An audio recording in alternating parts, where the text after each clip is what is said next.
നമസ്കാരം. പ്രൈം ഡിബേറ്റിലേക്ക് സ്വാഗതം. ഡൽഹി മുഖ്യമന്ത്രി അരവിന്ദ് കെജ്രിവാൾ ഇഡിയുടെ ചോദ്യമുനയിൽ നിൽക്കുമ്പോൾ, പാർട്ടിയുടെ കേന്ദ്രങ്ങളിലേക്ക് റെയ്ഡുകൾ നീളുമ്പോൾ തിരിച്ചടിക്കാനുള്ള ആയുധങ്ങളുമായി ആം ആദ്മി പാർട്ടി. അരവിന്ദ് കെജ്രിവാളിന്റെ അറസ്റ്റിലേക്ക് നയിച്ച മാപ്പുസാക്ഷി ബിജെപിയുടെ ഏജന്റാണെന്നാണ് ആരോപണം. തെരഞ്ഞെടുപ്പ് ബോണ്ട് വഴി ശരത് റെഡ്ഡിയും ശരത്തിന്റെ ഫാർമ കമ്പനിയും 60 കോടിയോളം രൂപ ബിജെപിക്ക് നൽകിയെന്ന തെളിവുകൾ ആം ആദ്മി പാർട്ടി പുറത്തുവിട്ടു. അരവിന്ദ് കെജ്രിവാളിന് പങ്കാളിത്തം ഇല്ലെന്ന് പറയുമ്പോഴും ഡൽഹി മദ്യവിൽപ്പനയിൽ അഴിമതിയില്ലെന്ന് ഉറപ്പിച്ചു പറയാൻ ആപ്പിന് കഴിയുന്നില്ല. മദ്യ കുംഭകോണമെന്ന് ബിജെപിക്കൊപ്പം അന്നുച്ചത്തിൽ പറഞ്ഞ കോൺഗ്രസും ഇപ്പോൾ വെട്ടിലാണ്. തെരഞ്ഞെടുപ്പ് അടുത്തപ്പോൾ പ്രതിപക്ഷ ശബ്ദങ്ങളെ ഇല്ലാതാക്കാനുള്ള നീക്കത്തിനെതിരെ ഇന്ത്യ സഖ്യം മുന്നോട്ട് വരുമ്പോഴും പ്രൈം ഡിബേറ്റ് ചർച്ച ചെയ്യുന്നു, ആപ്പിലായോ കേജ്രിവാൾ?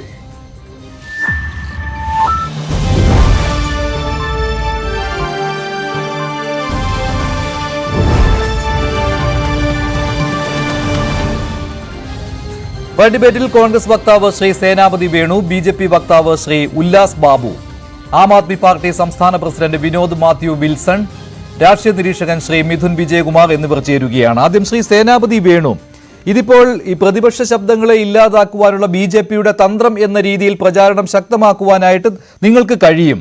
പക്ഷേ അപ്പോഴും ഡൽഹിയിൽ മദ്യ കുംഭകോണം നടന്നിട്ടില്ല എന്ന് ഉറപ്പിച്ചു പറയുവാൻ കോൺഗ്രസിന് കഴിയുമോ അരവിന്ദ് കെജ്രിവാൾ മുഖ്യമന്ത്രിയായിരിക്കെ? അല്ല മഞ്ജുഷ, ഈ കേസിൽ ആദ്യം പരാതി കൊടുക്കുന്നത് കോൺഗ്രസ് ആണ്.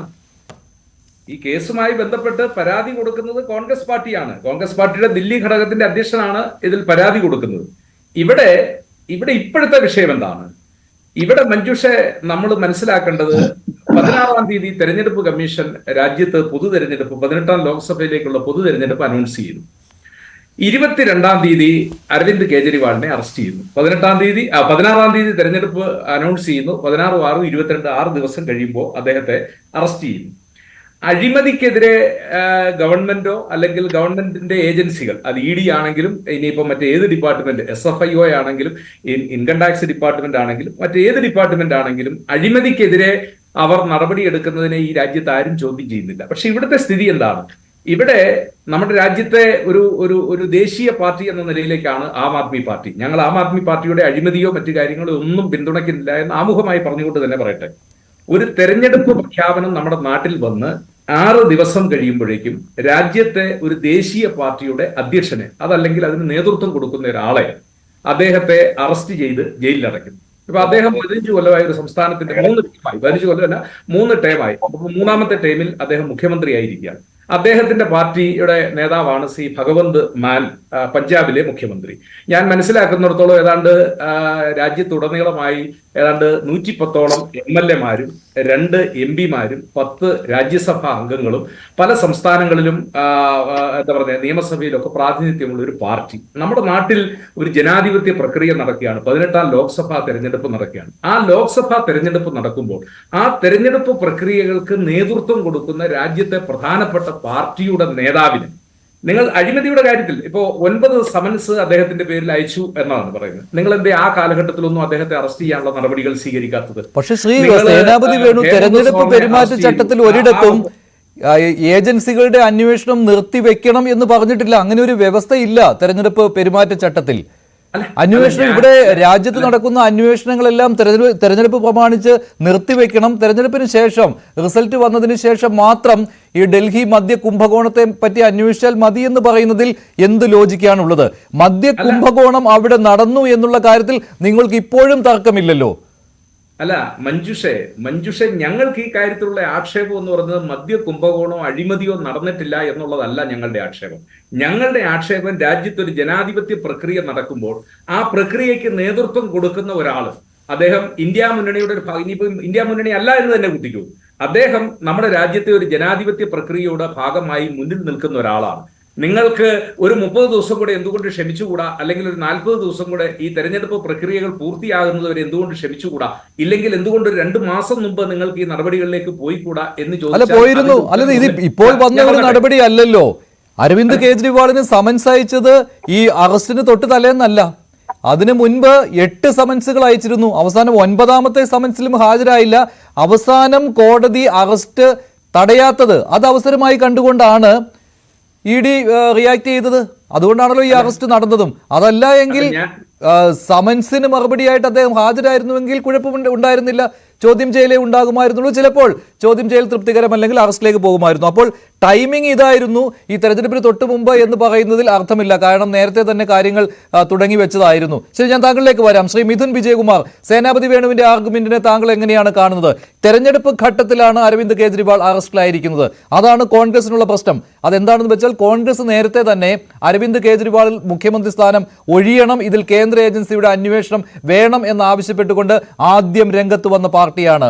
പഴയ പത്രക്കട്ടിങ്ങുകൾ അവരെ തിരിഞ്ഞുകുത്തുകയേ ഉള്ളൂ. കാരണം അന്നെല്ലാം ഉച്ചത്തിൽ BJP-യേക്കാൾ ഉച്ചത്തിൽ മദ്യ കുംഭകോണം ഡൽഹിയിൽ നടന്നു എന്ന് വിളിച്ചു പറഞ്ഞത് കോൺഗ്രസ് ആയിരുന്നു. ശ്രീ മിഥുൻ.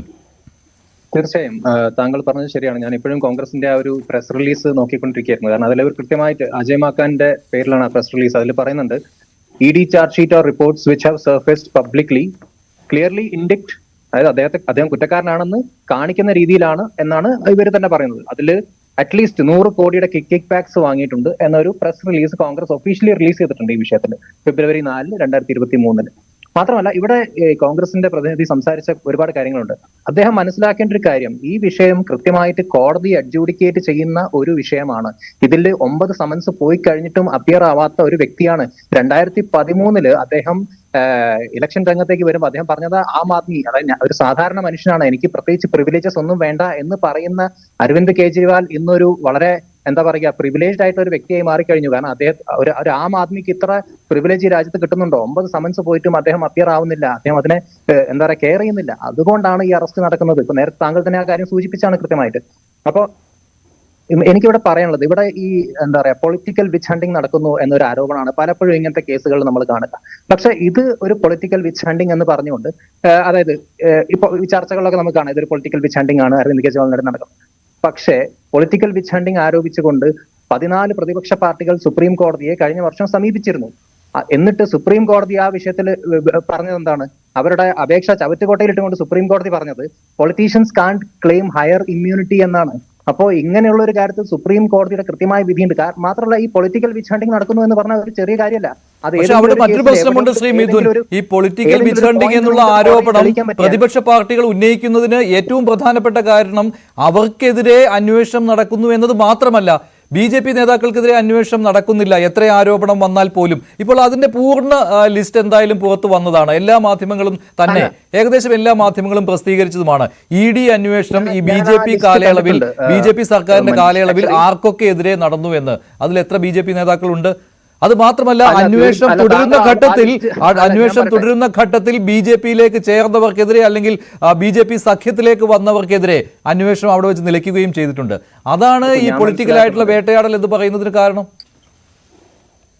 നോക്കൂ, ഞാൻ മനസ്സിലാക്കുന്നത് BJP-യിലേക്ക് വന്ന ഇപ്പൊ ഹേമന്ത് ബിശ്വ ശർമ്മയെ പോലുള്ള വിഷയങ്ങളൊക്കെയാണ് പലപ്പോഴും എടുത്തിടാറുള്ളത്. അദ്ദേഹം പോലും ഈ ED ഒക്കെ വിളിപ്പിക്കുമ്പോൾ കൃത്യമായി ഹാജരായിട്ടുണ്ട്. അങ്ങനത്തെ ഒരു പ്രശ്നമൊന്നും അവിടെ നടന്നിട്ടില്ല. ഞങ്ങൾ BJP-യിലേക്ക് വന്നു, അതുകൊണ്ട് ഞങ്ങൾക്ക് ഇത് വിഷയം ബാധിക്കുന്നില്ല എന്ന തരത്തിലേക്കൊന്നും ഞാൻ ഇതുവരെ കണ്ടിട്ടില്ല. സമൻസ് കൃത്യമായിട്ട് അറ്റൻഡ് ചെയ്യുന്ന അതിന് അല്ലെങ്കിൽ ഈ എന്താ പറയുക ചോദ്യം ചെയ്യലിനൊക്കെ ഹാജരാകുന്ന നേതാക്കളാണ് ഇപ്പുറത്തുള്ളത്. ഞാൻ പറയുന്നത്, ഇവിടെ താങ്കൾ പറഞ്ഞ ഒരു കമ്പാരിസൺ ഉണ്ടല്ലോ, ഇപ്പം BJP-യുടെ ഡാറ്റ എടുത്ത് നോക്കുകയാണെങ്കിൽ, അതായത് BJP അധികാരത്തിൽ വരുന്നതിന് മുമ്പുള്ള ഡാറ്റ കൂടെ പരിശോധിച്ച് നോക്കൂ. BJP നേതാക്കൾ അന്നും അറസ്റ്റിലാവുന്നത് കുറവാണ്. അന്നും അറസ്റ്റിലായിക്കൊണ്ടിരുന്നത് കോൺഗ്രസ് നേതാക്കളൊക്കെ തന്നെയാണ്. അതിന്റെ കൃത്യമായ കണക്കുണ്ട്. അപ്പൊ താങ്കൾ നോക്കുകയാണെങ്കിൽ അന്ന് കോൺഗ്രസ് നേതാക്കൾ ആക്ച്വലി അറസ്റ്റ് ആയ അളവിനേക്കാൾ എത്ര കുറവാണ് ഇപ്പൊ അറസ്റ്റിലാവുന്നത്. ഈ അടുത്ത് പോലും നമ്മൾ കണ്ടിട്ടുണ്ട് ധീരജ് സാഹുവിനെ പോലുള്ള ആളുകൾ അദ്ദേഹത്തിന്റെ വീട്ടിൽ നിന്ന് ED റെയ്ഡ് ചെയ്തിട്ട് എത്രയാണ് 350 കോടിയിൽ കൂടുതൽ പിടിച്ചു കഴിഞ്ഞു. ഈ നോട്ടെണ്ണുന്ന മെഷീൻ പോലും ചൂടായി പോയിന്നാ കേട്ടത്. അപ്പൊ അങ്ങനെയുള്ള അഴിമതിയും അത്ര വലിയ തട്ടിപ്പുകളൊക്കെ നടക്കുന്ന ഒരു പ്രതിപക്ഷമാണ് നമ്മുടെ പ്രതിപക്ഷം. ഇവിടെ ഒരു നോർത്ത് സൗത്ത് കൊളാബറേഷൻ ഉണ്ടാക്കിയിട്ട് ഇവിടെ തെലങ്കാനയിലുള്ള മുഖ്യമന്ത്രിയുടെ മകളും നോർത്തിലിരിക്കുന്ന നമ്മുടെ അരവിന്ദ് കെജ്രിവാളും എല്ലാവരും കൂടെ ചേർന്ന് ഒരു വലിയ തോതിലുള്ള ഒരു അഴിമതി നടത്തിക്കൊണ്ടിരിക്കുകയാണ്. അതിനെയാണ് അവിടെയും അരവിന്ദ് കെജ്രിവാളിലേക്ക് ഈ അന്വേഷണം ചെന്നെത്തുന്നതിന് വേണ്ടി കളിച്ച കളി എന്ന് പറയുന്നത്. അതിന്ന് ആം ആദ്മി പാർട്ടിയുടെ പ്രമുഖ നേതാക്കൾ തന്നെ ആ വിവരം പുറത്തുവിട്ടിട്ടുണ്ടല്ലോ. ഈ ശരത് ചന്ദ്ര റെഡ്ഡി എന്നൊരാൾ, അയാൾ വഴിയാണ് അരവിന്ദ് കെജ്രിവാളിലേക്ക് എത്തിയത്. ശരത് ചന്ദ്ര റെഡ്ഡിയെ ആദ്യം അറസ്റ്റ് ചെയ്യുന്ന സമയത്തുള്ള മൊഴി എന്ന് പറയുന്നത് അരവിന്ദ് കെജ്രിവാളുമായി കൂടിക്കാഴ്ച നടത്തിയിട്ടില്ല, അരവിന്ദ് കെജ്രിവാളിന് ഒരു ഇൻവോൾവ്മെന്റും ഇല്ല എന്നുള്ളതായിരുന്നു. പക്ഷെ പിന്നീട് മൊഴി മാറ്റി അരവിന്ദ് കെജ്രിവാളിനെതിരെ മൊഴി നൽകി. പിന്നീട് ഈ കേസിലെ മാപ്പ് സാക്ഷിയായി മാറുകയായിരുന്നു. പക്ഷേ ഇപ്പോൾ പുറത്തു വരുന്ന വിവരങ്ങൾ അനുസരിച്ച് ഇപ്പോൾ നമ്മുടെ ഈ ചർച്ചയിലിരിക്കുന്ന വിനോദ് മാത്യു വിൽസൺ, ആം ആദ്മി പാർട്ടിയുടെ സംസ്ഥാന പ്രസിഡന്റ്, ഇന്നലെ തന്നെ ഈ ചർച്ചയിൽ അദ്ദേഹം പറഞ്ഞ കാര്യമായിരുന്നു, ശരത് റെഡ്ഡി തെരഞ്ഞെടുപ്പ് ബോണ്ട് വാങ്ങി അത് BJPക്ക് നൽകിയിട്ടുണ്ട്. അതിൽ 5 കോടി രൂപ ശരത്ചന്ദ്ര റെഡ്ഡിയും 55 കോടി രൂപ ശരത്ചന്ദ്ര റെഡ്ഡിയുടെ കമ്പനിയായ അരവിന്ദ് ഫാർമോയും ആണ് നൽകിയത്, ഫാർമയുമാണ് നൽകിയത്. അങ്ങനെ മൊത്തം 60 കോടി രൂപ BJPക്ക് വന്നിട്ടുണ്ട് ശരത്ചന്ദ്ര റെഡ്ഡി വഴി. അപ്പോൾ എങ്ങനെ മാപ്പ് സാക്ഷിയായി, എങ്ങനെ അരവിന്ദ് കെജ്രിവാളിലേക്ക് എത്തി? ഇതാണ് ആം ആദ്മി പാർട്ടി പുറത്തുവിട്ടിരിക്കുന്ന വിവരം. അല്ല, ആം ആദ്മി പാർട്ടിയുടെ പ്രസ് റിലീസ് അല്ലല്ലോ നമ്മൾ വായിക്കേണ്ടത്. അവർക്ക് ഈ കാര്യം കോടതിയിൽ തെളിയിക്കാൻ സാധിക്കുന്നുണ്ടോ എന്നതാണ്. ഇതിപ്പോ ഞാനും മഞ്ജുഷും ഇവിടെ ഇരുന്നിട്ട് ഇതിന്റെ ടെക്നിക്കാലിറ്റീസ് ഡിസ്കസ് ചെയ്താൽ അരവിന്ദ് കെജ്രിവാളിനെ നമുക്ക് പുറത്തെടുക്കാൻ കൊണ്ടുവരാൻ സാധിക്കില്ല. അപ്പോൾ ഇവിടെ കോടതിയെ ബോധ്യപ്പെടുത്താൻ ഇവർക്ക് സാധിച്ചു, കോടതിയെ ബോധ്യപ്പെടുത്താൻ സാധിച്ചില്ല. മാത്രമല്ല, ഇത്രയും ക്ലീൻ ആണ് എങ്കിൽ എന്തുകൊണ്ട് ഒരു നേരമെങ്കിലും അപ്പിയർ ആയിട്ട് ഇഡിയുടെ ചോദ്യം ചെയ്യൽ അറ്റൻഡ് ചെയ്തില്ല? അതാണ് എനിക്ക് ചോദിക്കാനുള്ളത്. പിന്നെ ഇവിടെ കോൺഗ്രസ് ഇപ്പൊ വലിയ സപ്പോർട്ടായിട്ട് വന്നിരിക്കുന്നത്, ഇവിടെ നേരത്തെ ഭഗവന്മാന്റെ കാര്യം സൂചിപ്പിച്ചത് കൊണ്ട് പറയാട്ടോ, കോൺഗ്രസിന്റെ ഒരു MLA ഉണ്ടായിരുന്നില്ല, സുഖ്പാൽ ഖേറ എന്ന് പറഞ്ഞൊരു MLA, അദ്ദേഹത്തിനെ പഞ്ചാബില് പൊളിറ്റിക്കൽ വിച്ച് ഹണ്ടിങ്, അതാണ് യഥാർത്ഥ പൊളിറ്റിക്കൽ വിച്ച് ഹണ്ടിങ്. അതായത് പണ്ട് സുപ്രീം കോടതി ക്വാഷ് ചെയ്ത ഒരു കേസിൽ വീണ്ടും പഞ്ചാബ് പോലീസ് അദ്ദേഹത്തെ അറസ്റ്റ് ചെയ്യാണ്.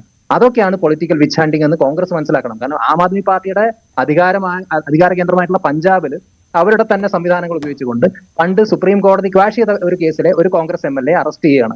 അപ്പൊ അതിനെയൊക്കെയാണ് നമുക്ക് പൊളിറ്റിക്കൽ വിച്ച് ഹണ്ടിങ് എന്ന് കൃത്യമായി പറയാൻ പറ്റുക. പക്ഷെ ഇവിടെ നടക്കുന്നത് പൊളിറ്റിക്കൽ വിച്ച് ഹണ്ടിങ് അല്ല. ഇവിടെ നോക്കൂ, ഫെബ്രുവരി 6-ന് അതായത് ഈ ഇദ്ദേഹം നോൺ കംപ്ലയൻസിന്റെ ഒരു കാരണം കാണിച്ചുകൊണ്ട് ED ഡിസ്ട്രിക്ട് കോടതിയെ സമീപിക്കുകയാണ്. ഡിസ്ട്രിക്ട് കോടതി 17-ാം തീയതി ഹാജരാവണം എന്നൊരു ഉത്തരവിറക്കുകയാണ്. 17-ാം തീയതി അപ്പിയർ ആയിട്ട് അരവിന്ദ് കെജ്രിവാൾ മാർച്ച് 16 വരെ എക്സ്റ്റൻഷൻ ചോദിക്കുകയാണ്. മാർച്ച് 14-ന് വീണ്ടും അരവിന്ദ് കെജ്രിവാൾ സുപ്രീം കോടതിയെ സമീപിക്കുകയാണ് ഡിസ്ട്രിക്ട് കോടതിയുടെ ഉത്തരവിനെതിരായിട്ട്. അത് സുപ്രീം കോടതി തള്ളുന്നു. അതിനുശേഷം ഉണ്ടായ EDയുടെ നടപടിയാണ് നമ്മളിപ്പോൾ കാണുന്നത്. അതിനെതിരെയും അദ്ദേഹം ഹൈക്കോടതിയിൽ ഡിവിഷൻ ബെഞ്ചിനെ സമീപിച്ചത് ഞാൻ മനസ്സിലാക്കുന്നത്. പിന്നെ അത് പിൻവലിക്കോ എനിക്കറിയില്ല, അത് തീരുമാനമൊന്നും ആയിട്ടില്ല. അപ്പൊ അങ്ങനെയുള്ള സാഹചര്യത്തിലാണ് അറസ്റ്റ് നടക്കുന്നത്. അപ്പൊ ഇതിന്റെ ഒരു ടൈം ലൈൻ പരിശോധിക്കുകയാണെങ്കിൽ ഇത് പൂർണ്ണമായിട്ടും കോടതി അഡ്ജൂഡിക്കേറ്റ് ചെയ്യുന്ന ഒരു വിഷയമാണ്. ഇവിടെ മോദി നേരെ വിളിച്ച് പറഞ്ഞ EDയുടെ ഹെഡിനോട് പോയിട്ട് അരവിന്ദ് കെജ്രിവാളിനെ അറസ്റ്റ് ചെയ്യാൻ പറയല്ല. ഇതിനൊരു പ്രൊസീജിയർ ഉണ്ട്. ഒരു ചീഫ് മിനിസ്റ്ററെ അറസ്റ്റ് ചെയ്യുമ്പോൾ അതിന് കൃത്യമായ കാരണങ്ങൾ അവർക്ക് ബോധ്യപ്പെടുത്തേണ്ടതായിട്ടുണ്ട്. അത് കോടതികൾക്കും ബോധ്യപ്പെട്ട് കഴിഞ്ഞിട്ടുണ്ട്. കോടതി നിരീക്ഷിക്കുന്ന ഒരു കേസാണ്. ഇപ്പോൾ വിനോദ് മാത്യു വിൽസണിലേക്ക് പോവുകയാണ്. വിനോദ് മാത്യു വിൽസൺ, ഈ ശരത്ചന്ദ്ര റെഡ്ഡിയുടെ കാര്യം ഇന്നലെ താങ്കൾ ഇതേ ചർച്ചയിൽ തന്നെ പറഞ്ഞതാണ്. ഇന്ന് ആം ആദ്മി പാർട്ടിയുടെ മുതിർന്ന നേതാക്കൾ ഇക്കാര്യം വാർത്താ സമ്മേളനത്തിൽ പറയുകയും ചെയ്തു. ഇങ്ങനെ ഒരു മാപ്പ് സാക്ഷിയെ ഉണ്ടാക്കിയെടുക്കുകയാണ് അരവിന്ദ് കെജ്രിവാളിനെതിരെ മൊഴി നൽകാൻ എന്ന്. പക്ഷേ ഇവിടെ ഈ മദ്യ കുംഭകോണം നടന്നിട്ടുണ്ട് എന്ന കാര്യത്തിൽ യാതൊരു സംശയവും ഇല്ലല്ലോ. അത് തെളിഞ്ഞു കഴിഞ്ഞ കാര്യമാണ്. അതാരിപ്പോൾ ഈ അരവിന്ദ് കെജ്രിവാളിനെ വേട്ടയാടുന്നു എന്ന് പറയുന്ന കോൺഗ്രസ് പോലും ഇപ്പോൾ അവിടെ മദ്യ കുംഭകോണം നടന്നിട്ടുണ്ട് എന്ന് പറയുന്നു. അന്ന് മുഖ്യമന്ത്രിയായിരുന്നത് അരവിന്ദ് കെജ്രിവാളാണ്. അപ്പോൾ ഇത്രയും നാൾ അദ്ദേഹം അധികാര കസേരയിൽ ഇരുന്നത് തന്നെ ഇങ്ങനെയൊരു കുംഭകോണത്തിന് സാക്ഷിയായിക്കൊണ്ടുകൂടിയാണ്. അതും പറയേണ്ടി വരും. അപ്പോൾ അഴിമതിക്കെതിരെ ചൂലെടുത്ത ആൾ തന്നെ അഴിമതിക്ക് ഒത്താശ ചെയ്ത ഒരു കാര്യം ഡൽഹിയിൽ നടന്നു കഴിഞ്ഞു. അപ്പോൾ നിങ്ങളുടെ പാർട്ടിയുടെ ക്രെഡിബിലിറ്റിയെ തന്നെ ഇത് ബാധിക്കുന്നുണ്ട്. അല്ല, അങ്ങനെയല്ലല്ലോ. അഴിമതി നടന്നു എന്ന് ആര് പറഞ്ഞു? അഴിമതി തെളിയിക്കപ്പെട്ടു എന്നിപ്പോ മഞ്ജുഷൂടെ പറയും. തെളിയിക്കപ്പെട്ടോ? ഞാൻ അറിഞ്ഞില്ല. കോടതിയിൽ അഴിമതി തെളിയിക്കപ്പെട്ടോ? ആരോപണം മാത്രമല്ലേ. ആരോപണം നിൽക്കുമ്പോൾ അഴിമതി തെളിയിച്ചു എന്ന് പറയുന്നത് സത്യത്തിൽ വാസ്തവ വിരുദ്ധമല്ലേ? അത്തരം പ്രസ്താവനകൾ പാടില്ലല്ലോ. അല്ല, അവിടെ അല്ലല്ലേ ഈ സ്വകാര്യ കമ്പനികൾക്ക് ഇപ്പോൾ ആം ആദ്മി പാർട്ടിയുടെ നയത്തിന് തന്നെ വിരുദ്ധമാണ്. ഈ മദ്യത്തിനെതിരെ തന്നെ വളരെ ശക്തമായ നിലപാടെടുത്തയാളാണ് അരവിന്ദ് കെജ്രിവാൾ. അറിയാമല്ലോ, നേരത്തെ അദ്ദേഹത്തിന്റെ ലേഖനങ്ങളൊക്കെ. അപ്പോൾ അങ്ങനെ ഒരു നിലപാടെടുത്തയാൾ തന്നെ പൊതുമേഖലയിലെ മദ്യക്കച്ചവടത്തെ അത് സ്വകാര്യ മേഖലയ്ക്ക് നൽകുന്നു, അതുവഴി മദ്യമൊഴുകുവാനുള്ള സൗകര്യം കൊടുക്കുന്നു. അതിനും അപ്പുറത്തായി സ്വകാര്യ മദ്യ കച്ചവടക്കാർക്ക് ലാഭമുണ്ടാക്കുന്നു. അതുപോലും ഉണ്ടായി. അതുകൊണ്ടാണല്ലോ പിന്നീട് ഇത് ക്യാൻസൽ ചെയ്തത്. അതിന് കൃത്യമായ രേഖകളുണ്ട്. എത്രമാത്രം ലാഭം ഏതെല്ലാം കമ്പനികൾക്ക് കിട്ടി എന്നുള്ള കാര്യം, സർക്കാരിന് എത്ര വരുമാനം കിട്ടി എന്നുള്ള കാര്യമൊക്കെ കൃത്യമായിട്ടുണ്ട്. അപ്പോൾ മദ്യത്തിനെതിരെ പോലും നിലപാട് സ്വീകരിച്ച ഒരു വ്യക്തിയാണ് ഇങ്ങനെ സ്വകാര്യ മദ്യ കച്ചവടക്കാർക്ക് വേണ്ടി നിലപാടെടുത്തത്. അതാണ് ഞാൻ ചോദിച്ചത്, ക്രെഡിബിലിറ്റി തന്നെ ഇല്ലാതാക്കുന്ന ഒരു കാര്യമല്ലേ എന്ന്. അങ്ങനെയല്ലല്ലോ, വാസ്തവ വിരുദ്ധമായ കാര്യങ്ങളല്ലേ സംസാരിക്കുന്നത്. അതായത് അരവിന്ദ് കെജ്രിവാൾ അഴിമതി വിരുദ്ധ സമരം നടത്തി അധികാരത്തിൽ വന്ന ഗവൺമെന്റിന്റെ ഭാഗമായി നിൽക്കും. ഇന്നലെ ചർച്ചയിൽ പലരും പറഞ്ഞ കാര്യമല്ലേ. വീണ്ടും വീണ്ടും അത് ആവർത്തിക്കുന്നത് ശരിയല്ല മഞ്ജുഷ്. കാര്യം, അദ്ദേഹം മുഖ്യമന്ത്രിയായി കഴിഞ്ഞാൽ എക്സൈസ് പോളിസി, ഒരു സർക്കാരിന്റെ എക്സൈസ് പോളിസിയിൽ തീരുമാനമെടുക്കണ്ടേ? ഞാൻ മദ്യവിരോധിയാണ്, മദ്യത്തിനെതിരെ സംസാരിക്കുന്ന ആളാണ്, അതുകൊണ്ട് എന്റെ ഗവൺമെന്റിൽ മദ്യവിൽപ്പന പാടില്ല എന്ന് പറയാൻ പറ്റുമോ? പറ്റുമോ? ഇത് ആവർത്തിച്ച് നുണകൾ പറയുകയല്ലേ. അദ്ദേഹം അഴിമതി വിരുദ്ധ പ്രസ്ഥാനത്തിന്റെ ഭാഗമായി അധികാരത്തിൽ വന്നു.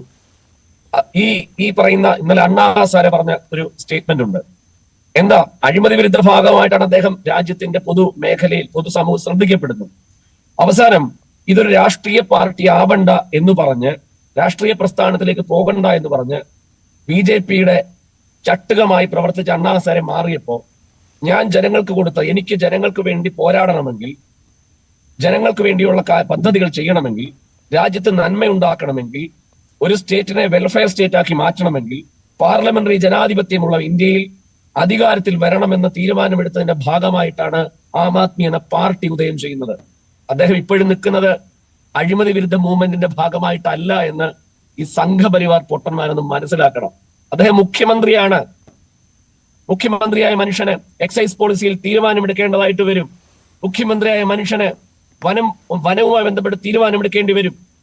മുഖ്യമന്ത്രിയായ മനുഷ്യന് ആഭ്യന്തര വിഷയങ്ങൾ തീരുമാനമെടുക്കേണ്ട ആ തീരുമാനം അല്ല. അപ്പോൾ അദ്ദേഹം അന്ന് പറഞ്ഞല്ല, അദ്ദേഹം അന്ന് ഈ പറഞ്ഞോട്ടെ അല്ല ഇന്ത്യ അഗെയിൻസ്റ്റ് കറപ്ഷൻ എന്നുള്ള പ്രസ്ഥാനവുമായി മുന്നോട്ട് വന്നപ്പോൾ തന്നെ അദ്ദേഹത്തിന്റെ വാക്കുകൾ എന്ന് പറയുന്നത് ഇത്തരത്തിലുള്ള ഇടപാടുകൾ നടക്കുമ്പോൾ അത് സുതാര്യമായിരിക്കണം, അതിൽ അഴിമതി കൊള്ളാൻ പാടില്ല എന്നുള്ളതായിരുന്നല്ലോ.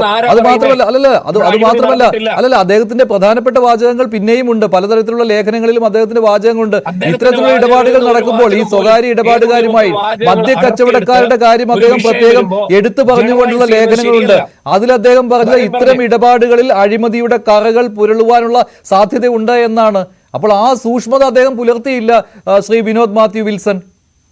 മഞ്ജുഷെ, എന്റെ പ്രിയപ്പെട്ട മഞ്ജുഷെ, അങ്ങനെയല്ല. മഹാത്മാഗാന്ധി പറഞ്ഞൊരു സ്റ്റേറ്റ്മെന്റ് ഉണ്ട്, ഞാൻ വേണമെങ്കിൽ വാട്സപ്പിൽ അയച്ചു തരാം. അദ്ദേഹം പറഞ്ഞ സ്റ്റേറ്റ്മെന്റ് എന്താ അറിയാമോ?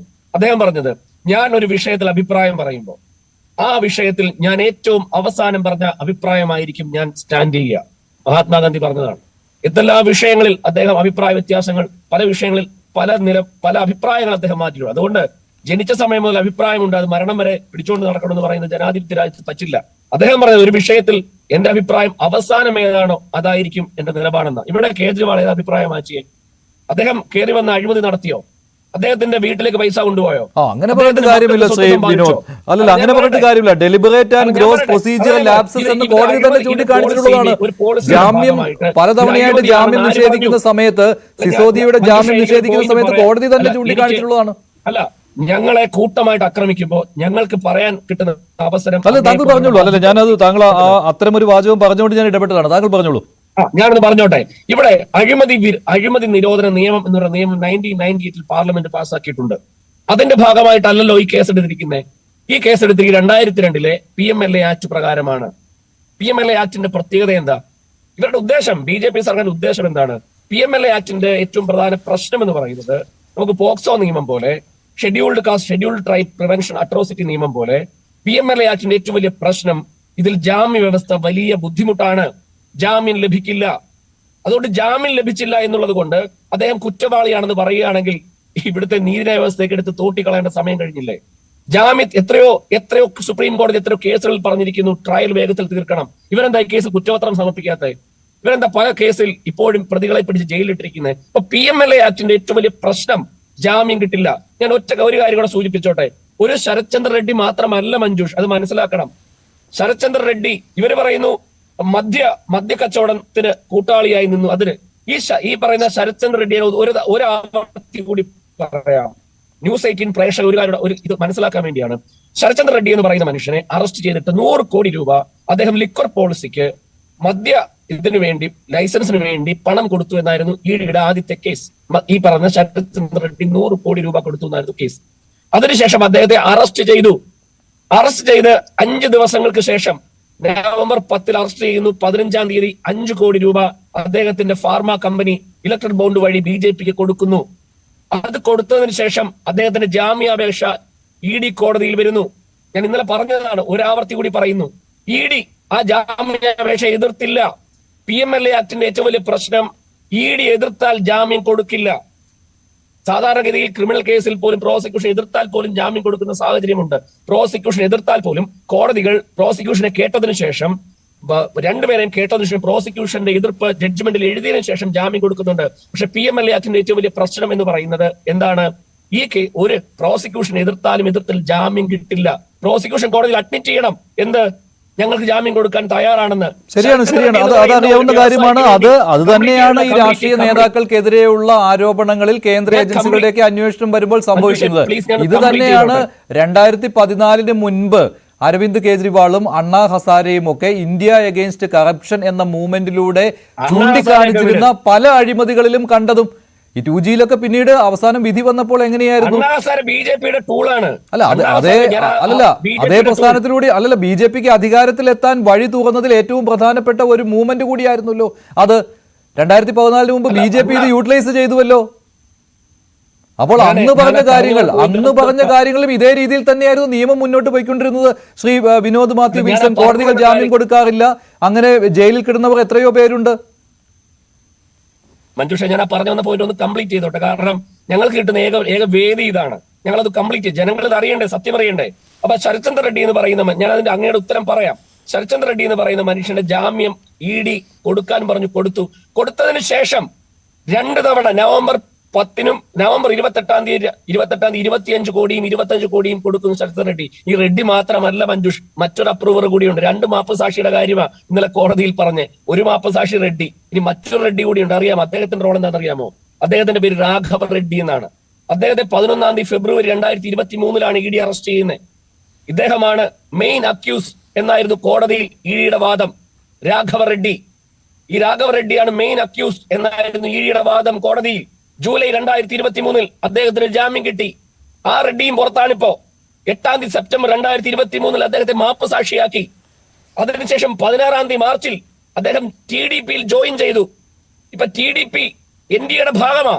അദ്ദേഹം ആന്ധ്രയിൽ നിന്ന് മത്സരിക്കാൻ ജാമ്യം കൊടുത്ത് പുറത്തിട്ടിരിക്കുന്നു. ഈ 2 റെഡ്ഡിമാരുടെ ബലത്തിലാണ്, അവരുടെ ഉറപ്പിലാണ് കേജ്രിവാളിനെ പിടിച്ചകത്തിട്ടിരിക്കുന്നത്. അതുകൊണ്ട് ഞങ്ങളെ ഈ പറഞ്ഞു. പിന്നെ PMLA ആക്ടിൽ ജാമ്യം കിട്ടില്ല. ഇനി ഒരു കാര്യം കൂടെ പറയാം. ഇന്നലെ ED കോടതിയിൽ കൊടുത്ത 7 പ്രധാനപ്പെട്ട വാദങ്ങളുണ്ട്. ഒരുപക്ഷെ മഞ്ജുഷ എന്റെ റിമാൻഡ് റിപ്പോർട്ട് വായിച്ചു കാണുമായിരിക്കും ഞാൻ വിചാരിക്കുകയാണ്. എന്റെ റിമാൻഡ് റിപ്പോർട്ടിൽ അത് പറഞ്ഞ 7 സുപ്രധാന വാദങ്ങൾ. അതിൽ ഏറ്റവും പ്രധാനപ്പെട്ട വാദം എന്താണെന്നറിയാമോ? പ്രധാന സൂത്രധാരനാണ്, കിങ് പിന്നാണ് അരവിന്ദ് കെജ്രിവാൾ. ഇതത് 1ാമത്തെ വാദം. ആരോപണമാണ്, തെളിയിക്കേണ്ടതാണ്. 2ാമത്തേത് നേരിട്ട് പങ്കെടുത്ത എന്താണ്? ഇതുമായി ബന്ധപ്പെട്ട് 1-2 പേരെ കണ്ടതായിട്ട് ആര് പറഞ്ഞു? ഈ റെഡ്ഡിമാര് പറഞ്ഞു. അതാണ് അടുത്ത ആരോപണം. റിമാൻഡ് റിപ്പോർട്ടിൽ പറഞ്ഞിരിക്കുന്നതാണ്. 3ാമത്തത് ഏറ്റവും രസകരമായ സംഭവം, 600 കോടിയുടെ വരുമാനമുണ്ടായി. ആ വരുമാനം ഗോവൻ തിരഞ്ഞെടുപ്പിൽ പാർട്ടി വിനിയോഗിച്ചു. ഇതാണ് 3ാമത്തെ ആരോപണം. അതിന്റെ കൗണ്ടർ പറയട്ടെ. ഇതേ ED 100 കോടി രൂപ, 600 കോടി EDയുടെ കള്ളത്തരം നോക്കിയേ. 600 കോടി രൂപ വരുമാനമുണ്ടാക്കി അത് ഗോവൻ തിരഞ്ഞെടുപ്പിൽ വിനിയോഗിച്ചു എന്നാണ് ഇന്നലെ റിമാൻഡ് റിപ്പോർട്ടിൽ പറഞ്ഞത്. EDയുടെ കേസ് എന്താണ്? 100 കോടി രൂപ അഴിമതി. സത്യത്തിൽ ഇത് ഞാൻ ഇന്നൊരു വാട്സപ്പ് കണ്ടു. എനിക്ക് ആരോപണം കൃത്യമായതുകൊണ്ട് ഞാനത് ഫാക്ട് ചെക്ക് നടത്തിയിട്ടില്ല. ഇന്നലെ ED കോടതിയിൽ അരവിന്ദ് കെജ്രിവാളിന്റെ വാദം കേട്ട ജഡ്ജ് എന്ന് പറയുന്നത് ഗുജറാത്തിൽ നരേന്ദ്രമോദി ഭരിക്കുമ്പോൾ ലോർ സെക്രട്ടറി ആയിരുന്നു എന്നുള്ള ഒരു വാട്സപ്പിലെ ഒരു കാര്യം ഞാൻ കണ്ടു. അത് ഫേക്ക് ആണോ എനിക്കറിയില്ല. അങ്ങനെയാണെങ്കിൽ അത് ഫാക്ട് ചെക്ക് നടത്തിയതിനു ശേഷം അങ്ങനെയാണെങ്കിൽ ഞങ്ങൾ പറയുന്നു ഇത് കളിയാണ്. നരേന്ദ്രമോദിയെ വീണ്ടും അധികാരത്തിൽ കൊണ്ടുവരാൻ ഞാൻ ആവർത്തിച്ചു പറയുന്നു. അരവിന്ദ് കെജ്രിവാൾ എന്ന് പറയുന്ന മനുഷ്യൻ ജയിൽ കിടന്നെന്ന് പറഞ്ഞില്ലേ? നിങ്ങൾ പിടിച്ചകത്തിട, എത്ര നാളകത്തിടും?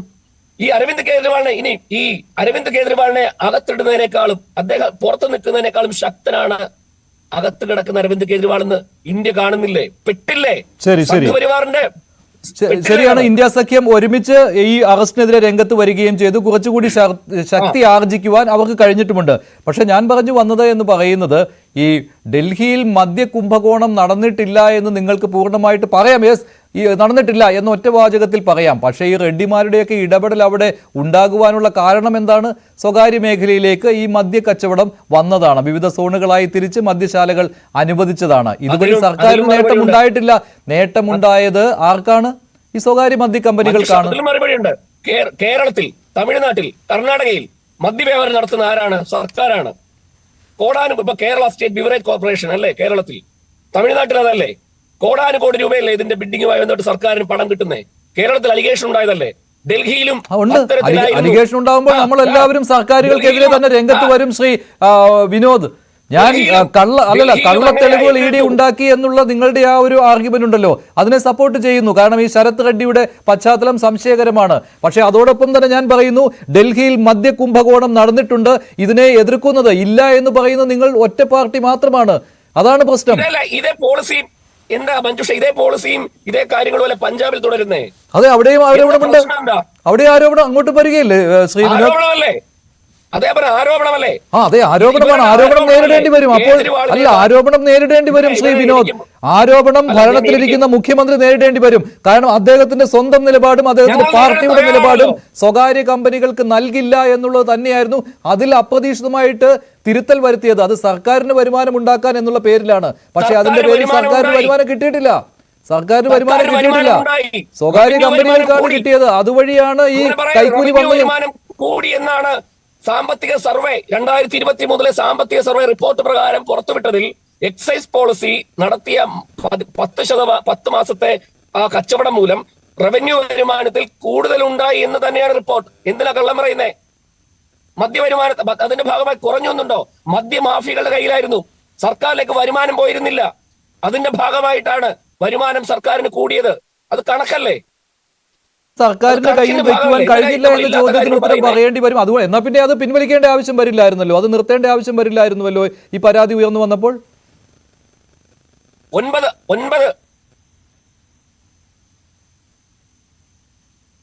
അതാ പറഞ്ഞേ, അത് എന്തുകൊണ്ടാണ് പിൻവലിക്കപ്പെട്ടത്? അത് പിൻവലിക്കപ്പെട്ടത് ആ മദ്യ ലൈസൻസിന്റെ ഭാഗമായിട്ടുള്ള അഴിമതി ആരോപണത്തിന്റെ ഭാഗമായിട്ടല്ല.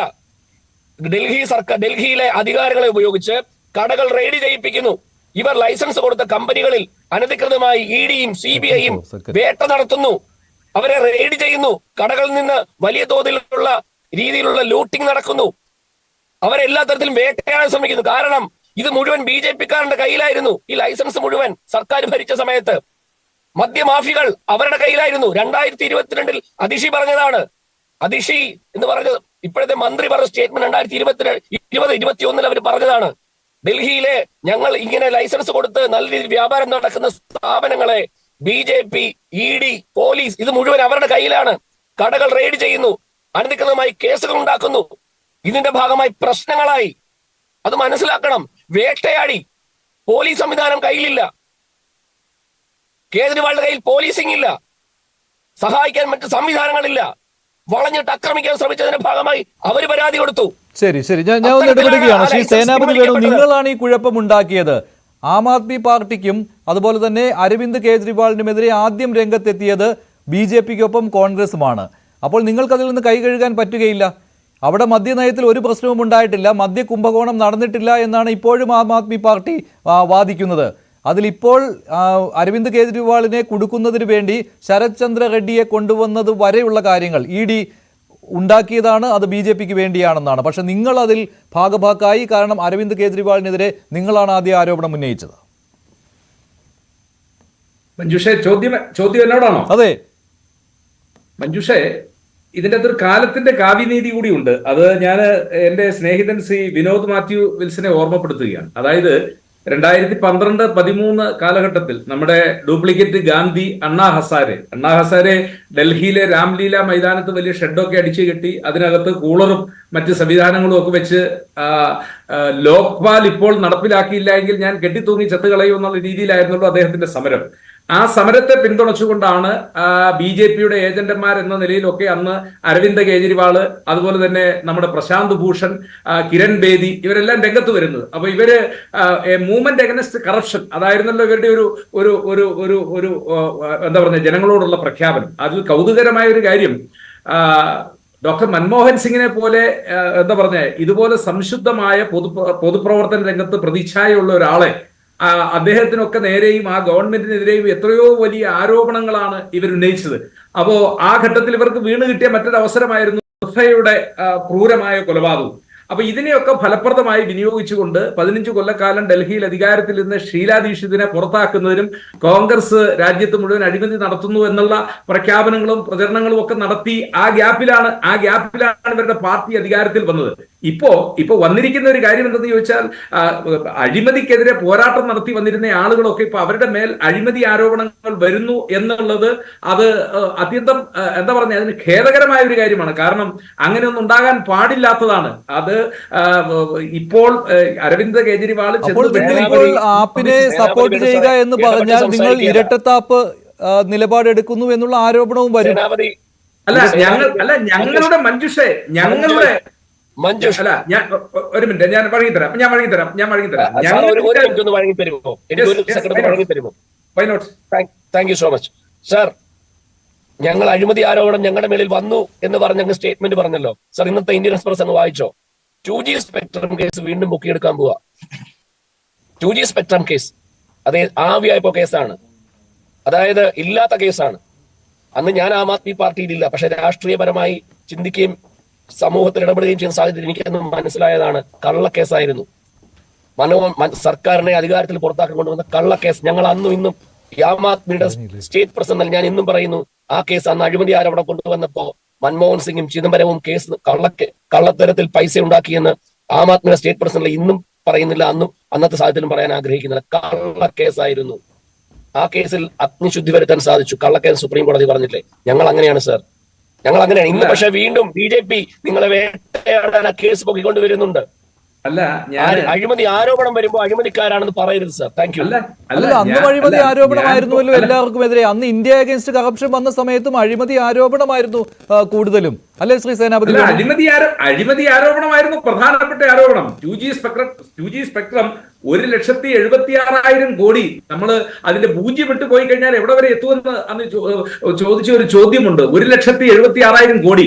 അന്നത്തെ പഴയ നമ്മുടെ എന്താ പറഞ്ഞ controller and auditor general, Kerala കേഡറിലുള്ള ആളാണല്ലോ ശ്രീ വിനോദ് റായി ഒക്കെ അന്ന് കൊടുത്ത റിപ്പോർട്ടുകളൊക്കെ വായിച്ചു കഴിഞ്ഞാൽ ഇപ്പൊ നമുക്ക് തലയിറങ്ങി പോകുന്നതാണ്. അപ്പൊ ഞാൻ പറഞ്ഞു വന്നത് ഇവിടെ ഒരു കാലത്തിന്റെ കാവ്യനീതിയുണ്ട്. ആം ആദ്മി പാർട്ടിയുടെ ജനനം എന്ന് പറയുന്നത് കോൺഗ്രസിന് നേരെ അടിസ്ഥാനരഹിതമായ ആരോപണങ്ങൾ ഉന്നയിച്ചുകൊണ്ടാണ് ആ പാർട്ടി ജനങ്ങളുടെ ഇടയിൽ ചർച്ച ചെയ്തത്. പക്ഷേ ഇപ്പോഴത്തെ മഞ്ജുഷ നമ്മുടെ വിഷയം എന്ന് പറയുന്നത് കോൺഗ്രസ് പാർട്ടി, ഞങ്ങൾ അടിവരയിട്ട് പറയുന്നു, ഇപ്പോൾ ഈ കേസ് ഈ 22-ാം തീയതി അദ്ദേഹത്തെ അറസ്റ്റ് ചെയ്തിരിക്കുന്ന ഈ നടപടി എന്ന് പറയുന്നത് രാഷ്ട്രീയ പ്രേരിതമാണ്. ആ രാഷ്ട്രീയ പ്രേരിതം മറ്റൊന്നുമല്ല. പാകിസ്ഥാനിൽ ഈ അടുത്ത കാലത്ത് ഒരു തെരഞ്ഞെടുപ്പ് നടന്നു. അവിടെ യഥാർത്ഥത്തിൽ തെരഞ്ഞെടുപ്പിൽ ജയിക്കേണ്ട ഒരാള് അല്ലെങ്കിൽ ജയിക്കാൻ അർഹതപ്പെട്ടത് ഇപ്പോഴത്തെ സാഹചര്യത്തിൽ പാകിസ്ഥാൻ തെഹരി ഇൻസാഫ് എന്ന് പറയുന്ന ഇമ്രാൻഖാന്റെ പാർട്ടിയാണ്. ആ പാർട്ടിക്ക് തെരഞ്ഞെടുപ്പിന് ചിഹ്നം കൊടുക്കുന്ന അവർക്ക് മത്സരിക്കാൻ കഴിയുന്നില്ല, പാർട്ടിക്ക് അംഗീകാരം കൊടുക്കുന്നില്ല.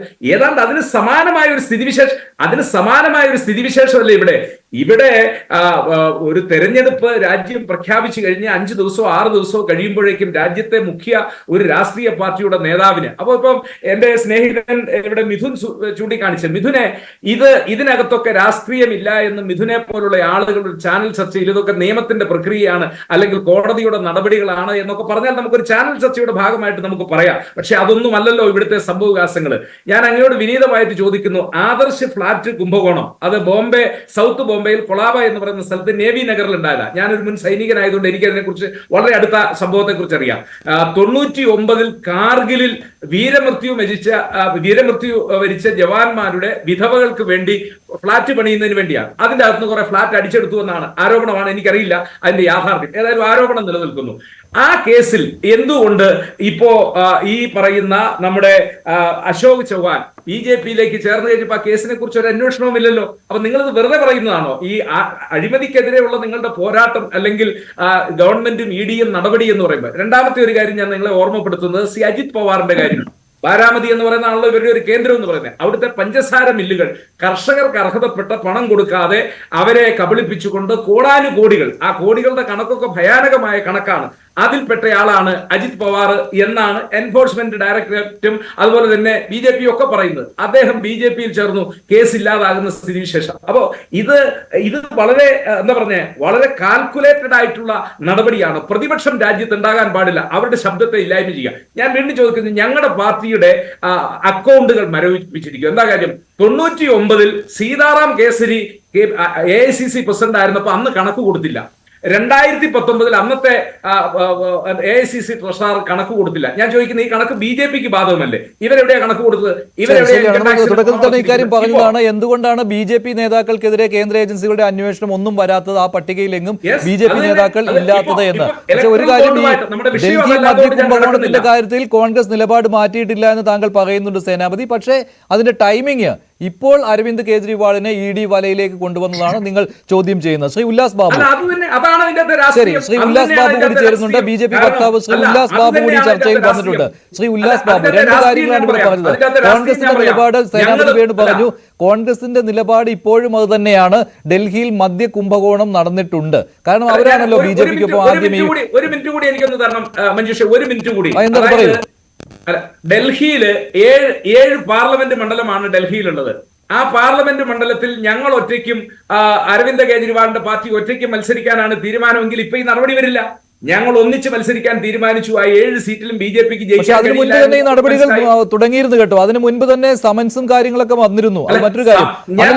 അങ്ങനെ ഒന്നിച്ച് മത്സരിച്ചില്ലായിരുന്നെങ്കിൽ മറ്റൊരു കാര്യമുണ്ട്, നിങ്ങൾ ഇത്ര ശക്തമായിട്ട് ഇക്കാര്യം ആവശ്യപ്പെടുകയില്ലായിരുന്നു. ഒന്ന് ഡൽഹിയിലെങ്കിലും നിങ്ങൾ ആം ആദ്മി പാർട്ടിയോട് മൃദു നിലപാട് സ്വീകരിക്കുകയില്ലായിരുന്നു എന്ന് എനിക്ക് തോന്നുന്നു. ആ ഒരു സഖ്യം വന്നില്ലായിരുന്നുവെങ്കിൽ. കാരണം അല്ലെങ്കിൽ കോൺഗ്രസ് പൂർണ്ണമായിട്ടും വെട്ടിലായി പോയനെ. അല്ല, ഞാൻ പറഞ്ഞത് ഇന്ത്യ മുന്നണിയിലെ ഘടകകക്ഷികൾ തമ്മിൽ സീറ്റ് ധാരണ ഉണ്ടാവുകയും അത് BJPക്ക് ഒരു വെല്ലുവിളി, അവരുടെ 400 370 എന്നുള്ള കണക്കിനൊക്കെ വലിയ വെല്ലുവിളിയാകുന്നു എന്ന് മനസ്സിലായി കഴിഞ്ഞപ്പോ ഇപ്പോ ജനാധിപത്യ വിരുദ്ധമായ രീതിയിൽ ഞാൻ പാകിസ്ഥാനിലെ തെരഞ്ഞെടുപ്പിനോടൊപ്പം റഷ്യയിലെ തെരഞ്ഞെടുപ്പ് കൂടി ഒന്ന് ഓർമ്മപ്പെടുത്തുക. 82.7% വോട്ട് പുടിന് കിട്ടിയത്. പുടിനെ സ്ഥാനാർത്ഥിയുള്ളൂ, പുടിന്റെ ആളുകൾ മാത്രമേ വോട്ടർ പട്ടികയിലുള്ളൂ. അങ്ങനെ ഒരു തെരഞ്ഞെടുപ്പാണോ ഇന്ത്യയിൽ ആഗ്രഹിക്കുന്നത്? ഞങ്ങൾ മാത്രം തെരഞ്ഞെടുപ്പിൽ മത്സരിക്കുക, ഞങ്ങളുടെ പാർട്ടിയുടെ ആളുകൾ അഴിമതിയെല്ലാം വെള്ളപൂശപ്പെടും എന്നുള്ള ഒരു വലിയ വൈരുദ്ധ്യം. ആ വൈരുദ്ധ്യമാണ്, അതാണ് മഞ്ജുഷ ഞങ്ങൾ ചൂണ്ടിക്കാണിക്കുന്നത്. ഇവിടെ തെരഞ്ഞെടുപ്പിൽ വേണ്ടി അധികാര കേന്ദ്രങ്ങളെ ഉപയോഗിച്ചുകൊണ്ട് രാഷ്ട്രീയ എതിരാളികളെ അവരെ കള്ളക്കേസിൽ കൊടുക്കുന്നു. അതല്ല എങ്കിൽ അസമയത്തും അനാവസരത്തിലും അവരെ ജയിലിൽ അടച്ചുകൊണ്ട് തെരഞ്ഞെടുപ്പ് പ്രക്രിയയിൽ പോലും അവർക്ക് പങ്കെടുക്കാൻ പറ്റാത്ത ഒരു സാഹചര്യം രാജ്യത്തുണ്ടാക്കുന്നു. അത് പ്രതിപക്ഷത്തിന്റെ ശബ്ദം അവരെ വായടപ്പിക്കലാണ്. അത് ജനാധിപത്യത്തിന് ഭൂഷണമല്ല. അതാണ് കോൺഗ്രസ് ഈ ഘട്ടത്തിൽ ഉയർത്തുന്ന ഞങ്ങളുടെ എതിർപ്പ് ഈ കാര്യത്തിൽ. ശരി, ഉല്ലാസ് ബാബു. സേനാപതി വേണുവിൻ്റെ കരച്ചിൽ കേൾക്കുമ്പോൾ നമ്മളെ സംബന്ധിച്ച് വിഷമം തോന്നുന്നു. കരഞ്ഞിട്ടും പ്രസംഗിച്ചിട്ടും കാര്യമില്ല വേണു. നിങ്ങളുടെ നേതാക്കന്മാരുടെ നാവിൽ നിന്ന് ഉരുവിട്ട കാര്യങ്ങൾ കൃത്യമായിട്ട് പ്ലാറ്റ്ഫോമിൽ കിടക്കുകയാണ്. ആരാണ് സുപ്രിയ ശ്രീകാന്ത്? ആരാണ് അമിത് മാളവ്യ? ആരാണ് അജയ് മാക്കൻ? ആരാണ് അനിൽ എന്ന് പറയപ്പെടുന്നത് നിങ്ങളുടെ ഡൽഹി പ്രദേശ് കോൺഗ്രസിൻ്റെ പ്രസിഡന്റാണ്. അദ്ദേഹം കൃത്യമായിട്ട് ഡൽഹി പോലീസിനകത്ത് അഴിമതി നടന്നിട്ടുണ്ട് എന്ന് പരാതി കൊടുത്തിരിക്കുന്നു. അമിത് മാളവ്യ അത് കൃത്യമായിട്ട് മാധ്യമങ്ങളോട് പറഞ്ഞിരിക്കുന്നു. അജയ് മാക്കൻ പറഞ്ഞിരിക്കുന്നു. അതേപോലെ സുപ്രിയ ശ്രീന്ദേ അതിനെക്കുറിച്ച് വ്യക്തമായിട്ട് പറഞ്ഞിരിക്കുന്നു. നിങ്ങൾ അതിനെതിരെ സമരം ചെയ്തു. നിങ്ങളുടെ നാവിൽ നിന്ന് നിങ്ങളുടെ നേതാക്കന്മാരെന്നത് പറഞ്ഞെന്നറിയാമോ? BJPയും ആം ആദ്മി പാർട്ടിയും തമ്മിലുള്ള രാഷ്ട്രീയ ഒത്തുതീർപ്പാണ് എന്ന് നിങ്ങളന്ന് പറഞ്ഞവരാണ് നിങ്ങൾ. എന്നിട്ടൊരു ഉളുപ്പും ഇല്ലാതെ ഇപ്പം അതേ പറയുന്നു അങ്ങനെയല്ല, ഇത് ജനാധിപത്യത്തിൻ്റെ മേലെയുള്ള ധ്വംസനമാണെന്ന്. ജയിക്കില്ലെന്ന് കാണുമ്പോഴേ ഇവിടെ നടക്കുന്ന കാര്യങ്ങൾക്ക് മുമ്പിൽ കൊഞ്ഞനം കുത്തിയിട്ട് കാര്യമില്ല. പുടിൻ്റെ അടുത്തേക്ക് പോയിട്ടോ പാകിസ്ഥാൻ്റെ അടുത്തേക്ക് പോയിട്ടോ ബംഗ്ലാദേശിലേക്ക് പോയിട്ടോ തെരഞ്ഞെടുപ്പ് എത്തി നോക്കി നിൽക്കേണ്ടി വരും. അതാണല്ലോ സംസ്കാരവും. അങ്ങയുടെ നേതാവ് രാഹുൽ ഗാന്ധിക്ക് ഇന്ത്യയിൽ പറയാനുള്ള കാര്യങ്ങൾ മുഴുവൻ വിദേശത്ത് പോയിട്ട് വിളമ്പലാണല്ലോ. ഇപ്പോൾ കുറച്ച് നാൾ മുമ്പായിട്ട് സ്വന്തം രാജ്യത്തെക്കുറിച്ച് പറഞ്ഞ് ആ ചരിത്രം എന്നെ കൊണ്ട് നിങ്ങൾ എടുപ്പിക്കേണ്ട. ആം ആദ്മിയുടെ കാര്യത്തിൽ കൃത്യമാണ്. ഞാനൊരു സംശയം ചോദിച്ചോട്ടെ. ഇനി നാളെ പിണറായി വിജയനെതിരെയുള്ള ആരോപണങ്ങളിൽ ഒരു അന്വേഷണം വരികയോ ഭാവിയിലായിട്ടുള്ള കാര്യങ്ങളുമായി മുന്നോട്ട് പോവുകയോ ചെയ്താൽ കോൺഗ്രസ് സേനാപതി വേണു നാളെ ഇവിടെ എങ്ങനെ ന്യായീകരിക്കുക? അത് ഞങ്ങൾ തമ്മിലുള്ള അഡ്ജസ്റ്റ്മെൻ്റ് ആയിട്ട് നിങ്ങൾ കാണുമോ? നിങ്ങളെ സംബന്ധിച്ച് അന്നാന്ന് നിലനിൽപ്പിന് വേണ്ടി അന്നാന്ന് കഴിയുക. പിന്നെ അത് നിങ്ങൾ എന്താ പറഞ്ഞ പൈസ നിങ്ങളുടെയൊക്കെ ഞങ്ങൾ പിടിച്ചു വെച്ചിരിക്കുന്നു. ആര് പിടിച്ചു വെച്ചിരിക്കുന്നു? BJPയുടെ സംസ്ഥാന അധ്യക്ഷനോ അല്ലെങ്കിൽ BJPയുടെ ദേശീയ അധ്യക്ഷനോ കോൺഗ്രസിൻ്റെ ബാങ്ക് വന്ന് പൂട്ടിപ്പോയോ? ഇല്ലല്ലോ. നിങ്ങൾ കൊടുക്കേണ്ട കാര്യങ്ങൾ നിങ്ങളുടെ സംവിധാനത്തിനകത്ത് കൃത്യമായിട്ട് നടപ്പിലാക്കാൻ കഴിവും പ്രാപ്തിയും വിവരമുള്ള ആളുകൾ ഇല്ലെങ്കിൽ അതനുസരിച്ചുള്ള ആളുകളെ വെക്കുന്നു സാർ. അതനുസരിച്ച് കണക്ക് കൊടുക്ക്.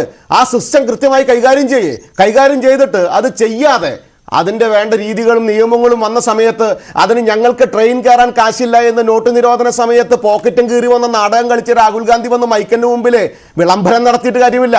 രാഷ്ട്രീയത്തെ രാഷ്ട്രീയം കൊണ്ടും ആദർശത്തെ ആദർശം കൊണ്ടും ആശയത്തെ ആശയം കൊണ്ടും പ്രത്യയശാസ്ത്രത്തെ പ്രത്യയശാസ്ത്രം കൊണ്ടും വികസന താല്പര്യങ്ങളെയും വികസന അജണ്ടയോടും കൂടി നേരിടാനുള്ള പ്രാപ്തി ഉണ്ടാവണം.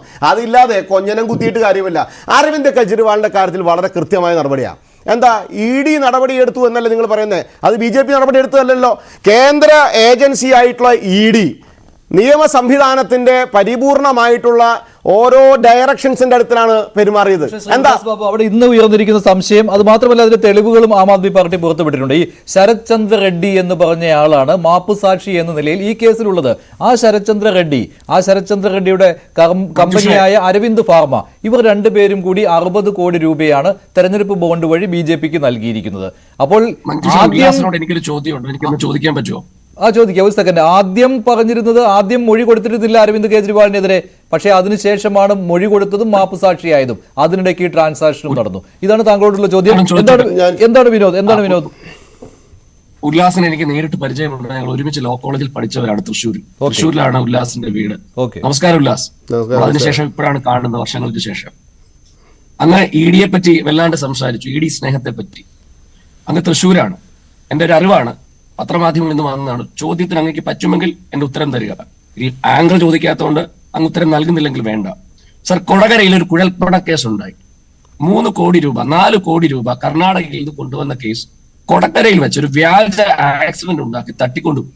3 കോടി രൂപയാണ് അടിച്ചുകൊണ്ട് പോയത്.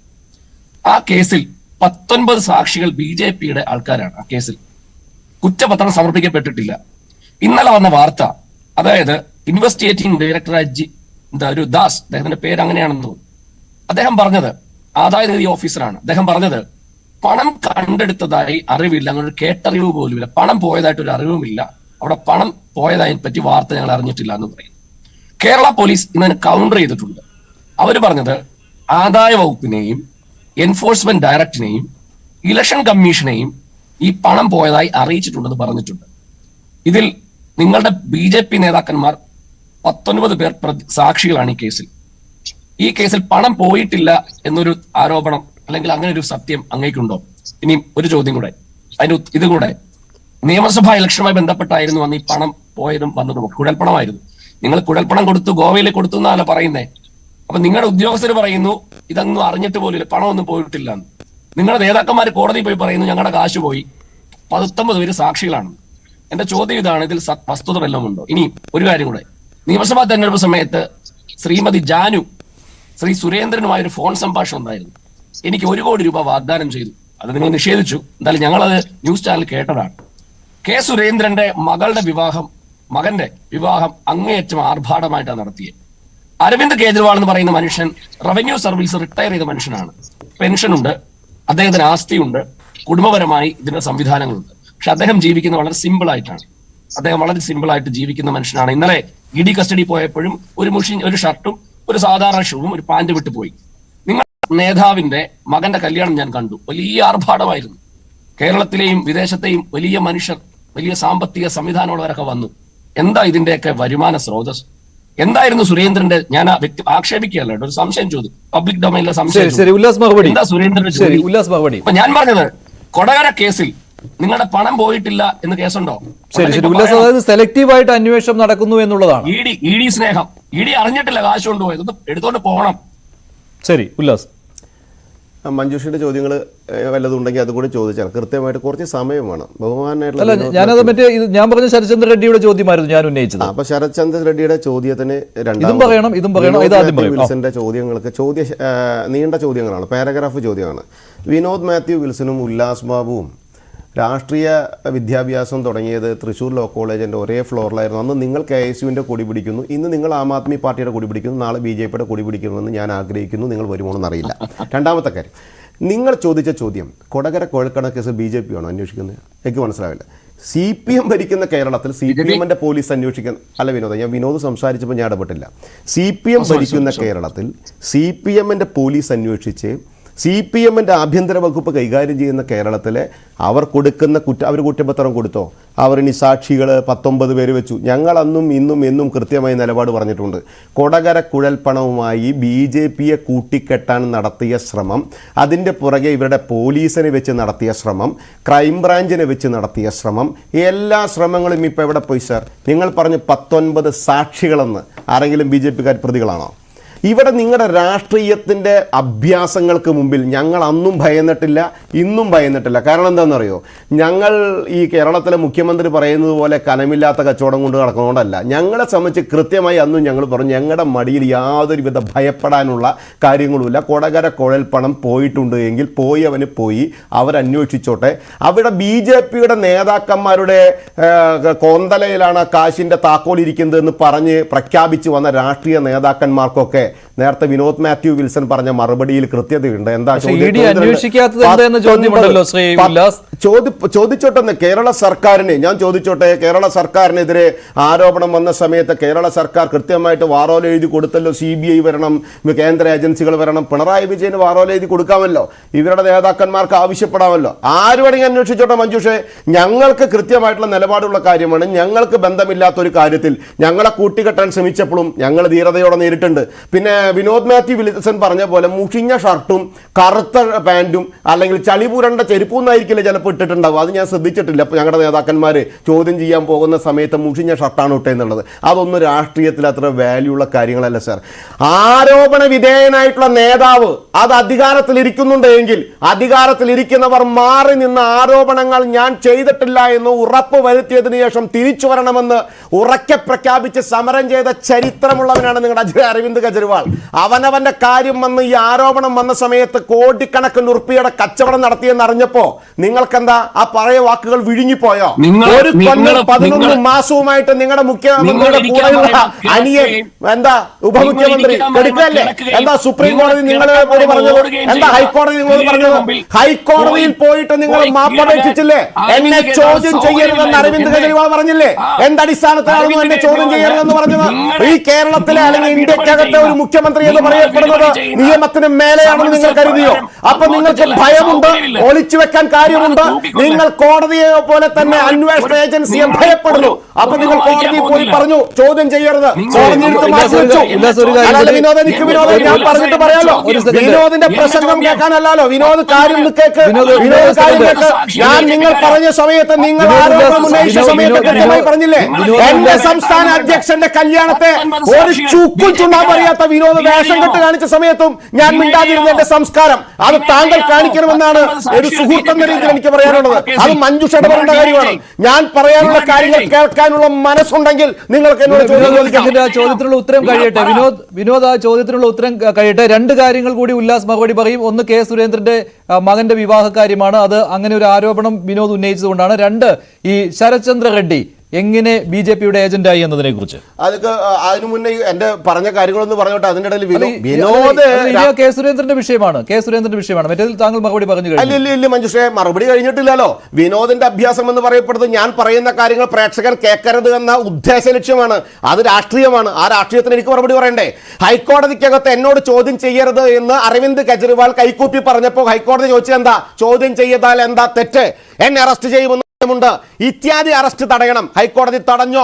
ഇത്യാദി കാര്യങ്ങളൊക്കെ സമൂഹത്തിന് മുമ്പിലില്ലേ? 1 കൊല്ലവും 11 മാസത്തോളവുമായിട്ട് ഇവരുടെ ഉപമുഖ്യമന്ത്രി ജയിലിലില്ലേ? എന്തെങ്കിലും ഒരു കണ്ടന്റ് ഇല്ലാതെ ഇന്ത്യൻ നീതിന്യായ വ്യവസ്ഥയ്ക്കകത്ത് ഇത്ര കാലം പിടിച്ചിടാൻ സാധിക്കുമോ? വിനോദ് ഒരു കാര്യം മനസ്സിലാക്കേണ്ടത്, നിങ്ങൾ മറ്റൊരു ഉന്നയിച്ചു, ഒരു രാഷ്ട്രീയ നേതാവായിട്ടുള്ള എൻ്റെ പ്രസിഡന്റ് ആയിട്ടുള്ള ശ്രീ കെ സുരേന്ദ്രൻ, വിനോദ് അദ്ദേഹത്തിന്റെ മകന്റെ കല്യാണവുമായി ബന്ധപ്പെട്ട് മഞ്ജുഷ അതിൽ പറഞ്ഞൊരു തെറ്റുണ്ട്. അതാണ് വിനോദ് മാത്യു വിൽസന്റെ ആരോപണം. വിനോദ് മാത്യു വിൽസനല്ല ആർക്ക് പണി ആരോപണം വെച്ചോട്ടെ. വേറെ പണിയും തൊഴിലും ഇല്ലെങ്കിൽ സുരേന്ദ്രൻ, ഞാൻ വിനോദിന് പണിയും തൊഴിലില്ല എന്നല്ല കേട്ടോ ഞാൻ പറഞ്ഞത്. സുരേന്ദ്രന്റെ മകന്റെ കല്യാണം ഞാൻ വീക്ഷിച്ചു, ആർഭാടമുണ്ടെന്ന്. എവിടെയാണ് നിങ്ങൾക്ക് ആർഭാടം തോന്നിയത്? സദ്യയിലാണോ, ഡെക്കറേഷനിലാണോ, കല്യാണത്തിലാണോ, ആളുകൾ വന്നതിലാണോ? പിന്നെ പൈസയുള്ള ആളുകൾ വന്നുവെന്ന് എന്റെ മഞ്ജുഷ, നിങ്ങൾ ഈ ചോദ്യത്തിന് ഉത്തരം പറയാൻ പറഞ്ഞാൽ നിങ്ങൾ ചെയ്ത ഏറ്റവും വലിയ തെറ്റ്. ഒരു രാഷ്ട്രീയത്തിൽ സൗഹൃദം ഉണ്ടാവില്ലേ? പണമുള്ളവനായിട്ട് സൗഹൃദം ഉണ്ടാവില്ലേ? പണമില്ലാത്തവനായിട്ട് സൗഹൃദം ഉണ്ടാവില്ലേ? സാധാരണക്കാരനായിട്ട് സൗഹൃദം ഉണ്ടാവില്ലേ? എന്നെ കുറ്റപ്പെടുത്തരുത്. കാരണം അങ്ങനെ മറുപടി പറയാൻ അവസരം തന്നില്ലെങ്കിൽ അല്ല, ഒറ്റ കാര്യം ചോദിച്ചോട്ടെ. മഞ്ജുഷ മറുപടി പറ. വിനോദ് മാത്യു വിൽസൺ ഒരു ആരോപണം ഉന്നയിക്കുന്നു. എന്താ ആരോപണം? അത് കഴമ്പില്ലാത്ത ആരോപണം. സുരേന്ദ്രന്റെ മകന്റെ കല്യാണത്തിന് പണമുള്ളവരെ കണ്ടുവന്ന്. അതെന്തിനാ വിനോദ് മാത്യു വിൽസൺ കുഴപ്പം? പണമുള്ളവർക്ക് എന്താ സൗഹൃദം പാടില്ല? അവരെ കല്യാണത്തിന് വരാൻ പാടില്ല? അവരെ ക്ഷണിക്കാൻ പാടില്ല? ഉത്തരം മുട്ടുമ്പോ കൊഞ്ഞനെ കുത്തിയിട്ട് കാര്യമില്ല. അവനവന്റെ മുഖ്യമന്ത്രി ജയിലിലേക്ക് പോയത് കോടിക്കണക്കിന് ഉറുപ്പിക കട്ടിട്ടാണ്. ഈ സദാചാര പ്രസംഗം ഇന്ത്യ മഹാരാജ്യത്ത് നടത്തിയിട്ട് CPM-നും കൂടെ നിന്ന് നടത്തിയിട്ട് അവനവന്റെ മുഖ്യമന്ത്രി കട്ടതിന്റെ പേരിൽ ജയിലിൽ കിടക്കുമ്പോ അതിനകത്ത് കരഞ്ഞിട്ട് കാര്യമില്ല. പോയി നിയമവ്യവസ്ഥയിൽ അതിനെ ഫൈറ്റ് ചെയ്യണം. എന്നിട്ട് നിങ്ങൾ തെറ്റ് ചെയ്തില്ലെങ്കിൽ തെളിയിക്കണം. അല്ലെങ്കിൽ ജയിലിൽ കിടക്കണം വിനോദേ. ആ സമയത്ത് ജയിൽ വിളിക്കാൻ അവിടെ പോയിട്ട് മുദ്രാവാക്യം വിളിച്ചോ. അല്ലാതെ വേറൊരു കാര്യം നടക്കൂല. ഞാൻ ചോദിക്കട്ടെ, വിനോദ് പറയുമ്പോൾ ഞാനും പറയും. കാരണം വിനോദ് സംസാരിക്കാനുള്ള ഒരു ക്ഷമയും വിനോദ് കാണിച്ചിട്ടില്ല. വിനോദ് സംസാരിക്കുമ്പോൾ ഞാനും സംസാരിക്കും. അങ്ങനെയാണെങ്കിൽ മിഥുനിലേക്ക് പോവുകയാണ്. ശ്രീ മിഥുൻ, ഇവിടെ ഒരു തർക്കം വന്നതുകൊണ്ടാണ് താങ്കളിലേക്ക് വരാൻ അല്പം വൈകിയത്, ആദ്യം വന്നതിന് ശേഷം. ശ്രീ മിഥുൻ, ഇവിടെ സേനാപതി വേണു പറഞ്ഞ ഒരു കാര്യമുണ്ട്. അത് താങ്കളോട് നേരത്തെ ഞാൻ തുടക്കത്തിൽ പറഞ്ഞത് കോൺഗ്രസിന്റെ നിലപാടിനെ പറ്റിയായിരുന്നു. പക്ഷേ ഇപ്പോൾ അങ്ങനെയല്ല. സേനാപതി ഇപ്പോഴും പറയുന്നത് ഈ മദ്യ കുംഭകോണം അത് നടന്നിട്ടുണ്ട് എന്ന് തന്നെയാണ്. പക്ഷെ അവിടെ വിനോദ് പറഞ്ഞത് കുംഭകോണമേ നടന്നിട്ടില്ല എന്നാണ്. അങ്ങനെ ഒരു സംഭവമേ അവിടെ നടന്നിട്ടില്ല. അതുൾപ്പെടെ വെറുതെ കെട്ടിച്ചമച്ച കാര്യമാണെന്നാണ്. അല്ല, ഈ ചർച്ചയിലുടനീളം വിനോദ് തോന്നിയ പോലെ സംസാരിക്കുകയും മറ്റുള്ളവരെല്ലാം ആ പ്രസംഗം കേട്ടുകൊണ്ടിരിക്കുകയാണ് ചെയ്യുന്നത്. അതെന്തോ ആയിക്കോട്ടെ, ചർച്ചയുടെ ഫോർമാറ്റ് അങ്ങനെയായിരിക്കാം. പക്ഷെ ഞാൻ ഇവിടെ പറയുന്നത് മഞ്ജുഷ്, ഈ ഒരു വിഷയം ഫാക്ട്സിന്റെയും എവിഡൻസിന്റെയും അല്ലാതെ ചുമ്മാ കുറച്ച് അസംഷന്റെ പുറത്ത് പോകുന്ന ഒരു കേസല്ല ഇത്. നിങ്ങൾ നോക്കൂ, GNCTD ആക്ട് 1991 വയലേഷൻ നടന്നു. Transaction of business rules 1993 violation നടന്നു. ഡൽഹി എക്സൈസ് ആക്ട് 2009-2010 വയലേഷൻ നടന്നു എന്ന് ആരാ പറഞ്ഞത്? ഡൽഹി ചീഫ് സെക്രട്ടറി അയച്ച റിപ്പോർട്ടിലാണ് ഈ കാര്യം പറഞ്ഞത്. അതിന്റെ പുറത്ത് തുടങ്ങിയ കേസ് അന്വേഷണമാണ്. അതിവിടെ ചെന്നെത്തി അവസാനം ഡൽഹി മുഖ്യമന്ത്രിയിൽ ചെന്നെത്തി നിൽക്കുന്നു. അപ്പൊ നിങ്ങൾ പറയുകയാണോ ഇതൊക്കെ വെറും ഒരു അസംഷനാണ്, ഇതൊക്കെ ഒരു പൊളിറ്റിക്കൽ വിച്ചണ്ടാണെന്ന്? നിങ്ങളൊക്കെ എന്ത് വക്കീലാണ് അങ്ങനെയാണെങ്കിൽ? താങ്കൾ ഈ കേസിന്റെ ടൈം ലൈൻ കണ്ടിട്ടില്ലേ? ഞാൻ പറയട്ടെ, ഇതിൽ ഫോറൻസിക്കിന്റെ റിപ്പോർട്ട് കൃത്യമായി പറയുന്നുണ്ട്. ഡ്രാഫ്റ്റ് എക്സൈസ് പോളിസി ഇതുമായി ബന്ധപ്പെട്ട എല്ലാ അക്യൂസ്ഡും കൈപ്പറ്റിയെന്ന് ഫോറൻസിക്കിന്റെ റിപ്പോർട്ടുണ്ട്. അപ്പൊ ഇതിനൊക്കെ അടിസ്ഥാനത്തിലാണ് ഈ കാര്യങ്ങൾ പോയിക്കൊണ്ടിരിക്കുന്നത്. പിന്നെ അദ്ദേഹം ഇവിടെ പറഞ്ഞൊരു കാര്യം, ജയിലിനകത്തിരിക്കുന്ന അരവിന്ദ് കെജ്രിവാൾ പുറത്തു നിൽക്കുന്ന അരവിന്ദ് കെജ്രിവാളിനേക്കാൾ കൂടുതൽ പവർഫുൾ ആയിരിക്കുമെന്നാണ്. അങ്ങനെയാണെങ്കിൽ മനീഷ് സിസോദിയ വളരെ പവർഫുൾ ആണ്. അങ്ങനെയാണെങ്കിൽ താങ്കളുടെ അതായത് സത്യേന്ദ്ര ജെയിൻ അദ്ദേഹം പോലും എന്താ പറയുക ജയിലിനകത്താണ് ഇരിക്കുന്നത്. ജയിൽ മിനിസ്റ്റർ ജയിലിനകത്താണ്. ആം ആദ്മി അതായത് ഡൽഹി ഗവൺമെന്റിന്റെ ജയിൽ പ്രിസൺസ് മിനിസ്റ്റർ ഫോർ പ്രിസണിനകത്തിരുന്നാണ് എന്താ പറയുക കാര്യങ്ങൾ നോക്കുന്നത്. അപ്പൊ അതിനകത്ത് കിട്ടുന്ന അവർക്ക് കിട്ടിയ ലക്ഷറി ട്രീറ്റ്മെന്റ് ഒക്കെ നമ്മൾ കണ്ടാണ്. ഇവരുടെ കാല് വീഴുകയും 2 പേര് അടുത്തിരുന്നവർക്ക് എന്താ പറയാ ഫോൺ അറ്റൻഡ് ചെയ്യാൻ വേറെ ആൾക്കാർ, അങ്ങനെയുള്ള ഭയങ്കര VIP ട്രീറ്റ്മെന്റ് ആണ് ജയിലിനകത്തും കിട്ടുന്നത്. പക്ഷേ അതുകൊണ്ടായിരിക്കും ഒരു പക്ഷേ അരവിന്ദ് കെജ്രിവാൾ തന്നെ പറഞ്ഞു ഞാൻ ജയിലിനകത്തിരുന്ന് സർക്കാർ നോക്കിക്കൊള്ളാം എന്ന കാര്യം. പക്ഷെ ഇവിടെ നടന്നത് ഇത് വെറും ഒരു അസംഷന്റെ പുറത്തോ അല്ലെങ്കിൽ ആരെങ്കിലും എന്തൊക്കെയോ പടച്ചു വിടുന്നതിന്റെ പുറത്തോ ഒരു കേസ് ഉണ്ടാക്കിയിട്ട് അരവിന്ദ് കെജ്രിവാളിനെ അറസ്റ്റ് ചെയ്തതല്ല. ഇത് കൃത്യമായിട്ട് ഇതിന്റെ അന്വേഷണം അദ്ദേഹത്തിൽ ചെന്ന് നിൽക്കുന്നു. മാത്രമല്ല 9 സമൻസിന് ശേഷവും അദ്ദേഹം ഹാജരാവാത്തതിന്റെ പുറത്താണ് ഈ അറസ്റ്റ് നടക്കുന്നത് എന്ന് താങ്കൾ മനസ്സിലാക്കേണ്ടതാണ്. കാരണം 2013 ക്യാമ്പയിൻ ചെയ്തത് ആം ആദ്മി പാർട്ടി, അതായത് ആം ആദ്മി സാധാരണ വ്യക്തികളെ പോലെ തന്നെ ഞങ്ങൾ ജീവിക്കും, ഞങ്ങൾക്ക് ഇതിനപ്പുറത്തേക്ക് ഒരു പ്രിവിലേജും വേണ്ട എന്ന് പറഞ്ഞവരാണ് ഇന്ന് ഹൈപ്പർ പ്രിവിലേജ്ഡ് ആയി ജീവിക്കുന്നത്. പിന്നെ അദ്ദേഹം ഇവിടെ ഈ ആം ആദ്മി പാർട്ടിയുടെ വക്താവ് ചൂണ്ടിക്കാണിച്ച 2-3 കാര്യങ്ങളുണ്ട്. അരവിന്ദ് കെജ്രിവാൾ എത്ര സിമ്പിൾ ആയിട്ടാണ് നടക്കുന്നത്. അരവിന്ദ് കെജ്രിവാൾ താമസിക്കുന്ന ബംഗ്ലാവിന്റെ കോസ്റ്റ് എത്ര അറിയോ? 53 കോടി വില വരുന്ന ബംഗ്ലാവാണ് അരവിന്ദ് കെജ്രിവാളിന്. അതിന്റെ റെനോവേഷൻ മാത്രമായി ഉപയോഗിക്കുന്നത് 35 കോടി രൂപയാണ്. അപ്പോ താങ്കൾ മനസ്സിലാക്കുന്നുണ്ട് ഇവിടെ വളരെ ലക്ഷറിയസ് ആയി നടത്തുന്ന ഒരു സംവിധാനമാക്കി മാറ്റിയിട്ടുണ്ട് ആം ആദ്മി പാർട്ടിയെ, പ്രത്യേകിച്ചും അരവിന്ദ് കെജ്രിവാളിന്റെ കീഴിൽ. താങ്കൾക്ക് ഓർമ്മയുണ്ടോ അറിയില്ല, ഇവര് ഭരണത്തിൽ വന്നൊരു 2 വർഷത്തിന് ശേഷം തന്നെ എന്താ പറയാ ഡിന്നർ വിത്ത് അരവിന്ദ് കെജ്രിവാൾ, അതിന്റെ കോസ്റ്റ് 10,000 രൂപ പെർ പ്ലേറ്റ്. അങ്ങനെയായിരുന്നു അന്നത്തെ ക്യാമ്പയിൻസ്. അപ്പൊ എല്ലാ കാലത്തും ഈ പറയുന്ന പോലെ ചില ടാർഗറ്റഡ് ഗ്രൂപ്പ്സ് അരവിന്ദ് കെജ്രിവാളിന്റെ കൂടെ നിൽക്കണം എന്ന ആഗ്രഹം ചില എന്താ പറയാ ബിസിനസ് സംവിധാനങ്ങളും അല്ലെങ്കിൽ അതുപോലുള്ള തലപ്പത്തിരിക്കുന്ന ആളുകളൊക്കെ കൂട്ടിച്ചേർത്ത് കൊണ്ടുപോകുന്ന ശരിയാണ്. പക്ഷെ മറ്റൊരു കാര്യമുണ്ട്, രാഷ്ട്രീയ പാർട്ടികൾക്ക് പണം അത്യാവശ്യമാണ്. രാഷ്ട്രീയ പാർട്ടികൾക്ക് പണം അത്യാവശ്യമാണ്. അത് അരവിന്ദ് കെജ്രിവാളും മനസ്സിലാക്കിയിട്ടുണ്ട്. അതിനനുസരിച്ചുള്ള കാര്യങ്ങൾ അദ്ദേഹം നീക്കുകയും ചെയ്തിട്ടുണ്ട്. അത് എല്ലാ രാഷ്ട്രീയ പാർട്ടികളും ചെയ്യുന്ന കാര്യമാണ്. അതിൽ ശ്രീ സേനാപതി വേണു കോൺഗ്രസിനോട് അത് പ്രത്യേകിച്ച് പറയേണ്ട ആവശ്യവുമില്ലല്ലോ. ഞാൻ കണക്ക് പറഞ്ഞോട്ടെ സാർ, താങ്കളല്ലേ ഇത്രയും നേരെ സംസാരിച്ചുകൊണ്ടിരിക്കുന്നത്. ബംഗ്ലാവിന്റെ കണക്കല്ലേ അത് ബംഗ്ലാവിന്റെ കണക്കല്ലേ? 53 കോടിയുടെ ബംഗ്ലാവിലല്ലേ താമസിക്കുന്നത്? 35,000 കോടി റെനോവേഷൻ ഉപയോഗിച്ചിട്ടില്ലേ? 35,000 കോടി റെനോവേഷൻ ഉപയോഗിക്കുന്ന ഒരു സാധാരണ മുഖ്യമന്ത്രി താങ്കൾ ഉപയോഗിച്ചുള്ളൂ. പക്ഷേ താങ്കൾ അന്വേഷിക്കാൻ പറഞ്ഞിട്ട് കാര്യമില്ലല്ലോ ശ്രീ. താങ്കൾ ഇവിടെ പ്രൊജക്ട് ചെയ്യുന്ന അരവിന്ദ് കെജ്രിവാളിന്റെ ഇമേജ് ഇല്ലേ? താങ്കൾ ഇവിടെ പ്രൊജക്ട് നേരത്തെ അരവിന്ദ് കെജ്രിവാൾ ആരോപണങ്ങൾ ഉന്നയിക്കുമ്പോഴും എതിരാളികൾ പറഞ്ഞിരുന്നത് അന്വേഷിക്കൂ എന്നായിരുന്നു. അപ്പോൾ ആ ഒരു സെയിം ഡയലോഗ് തന്നെ ആം ആദ്മി പാർട്ടിയിൽ നിന്നുണ്ടായാൽ പാർട്ടികൾ തമ്മിൽ എന്ത് വ്യത്യാസമാണുള്ളത്?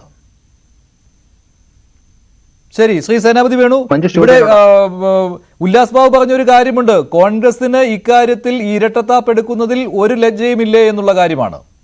അല്ല, ഞാന് ശ്രീ ഉല്ലാസ് ബാബുവിനോട് വിനീതമായിട്ട് ചോദിക്കാൻ ആഗ്രഹിക്കുന്ന ഒരു ചോദ്യം, ഈ ഡിയുടെ നടപടികളൊന്നും ഇത് കേരളത്തിൽ ബാധകമല്ലേ? അതോ ഡി കേരളത്തെ ഔട്ട് ഓഫ് ബൗണ്ട് ആയിട്ട് പ്രഖ്യാപിച്ചിരിക്കുകയാണോ?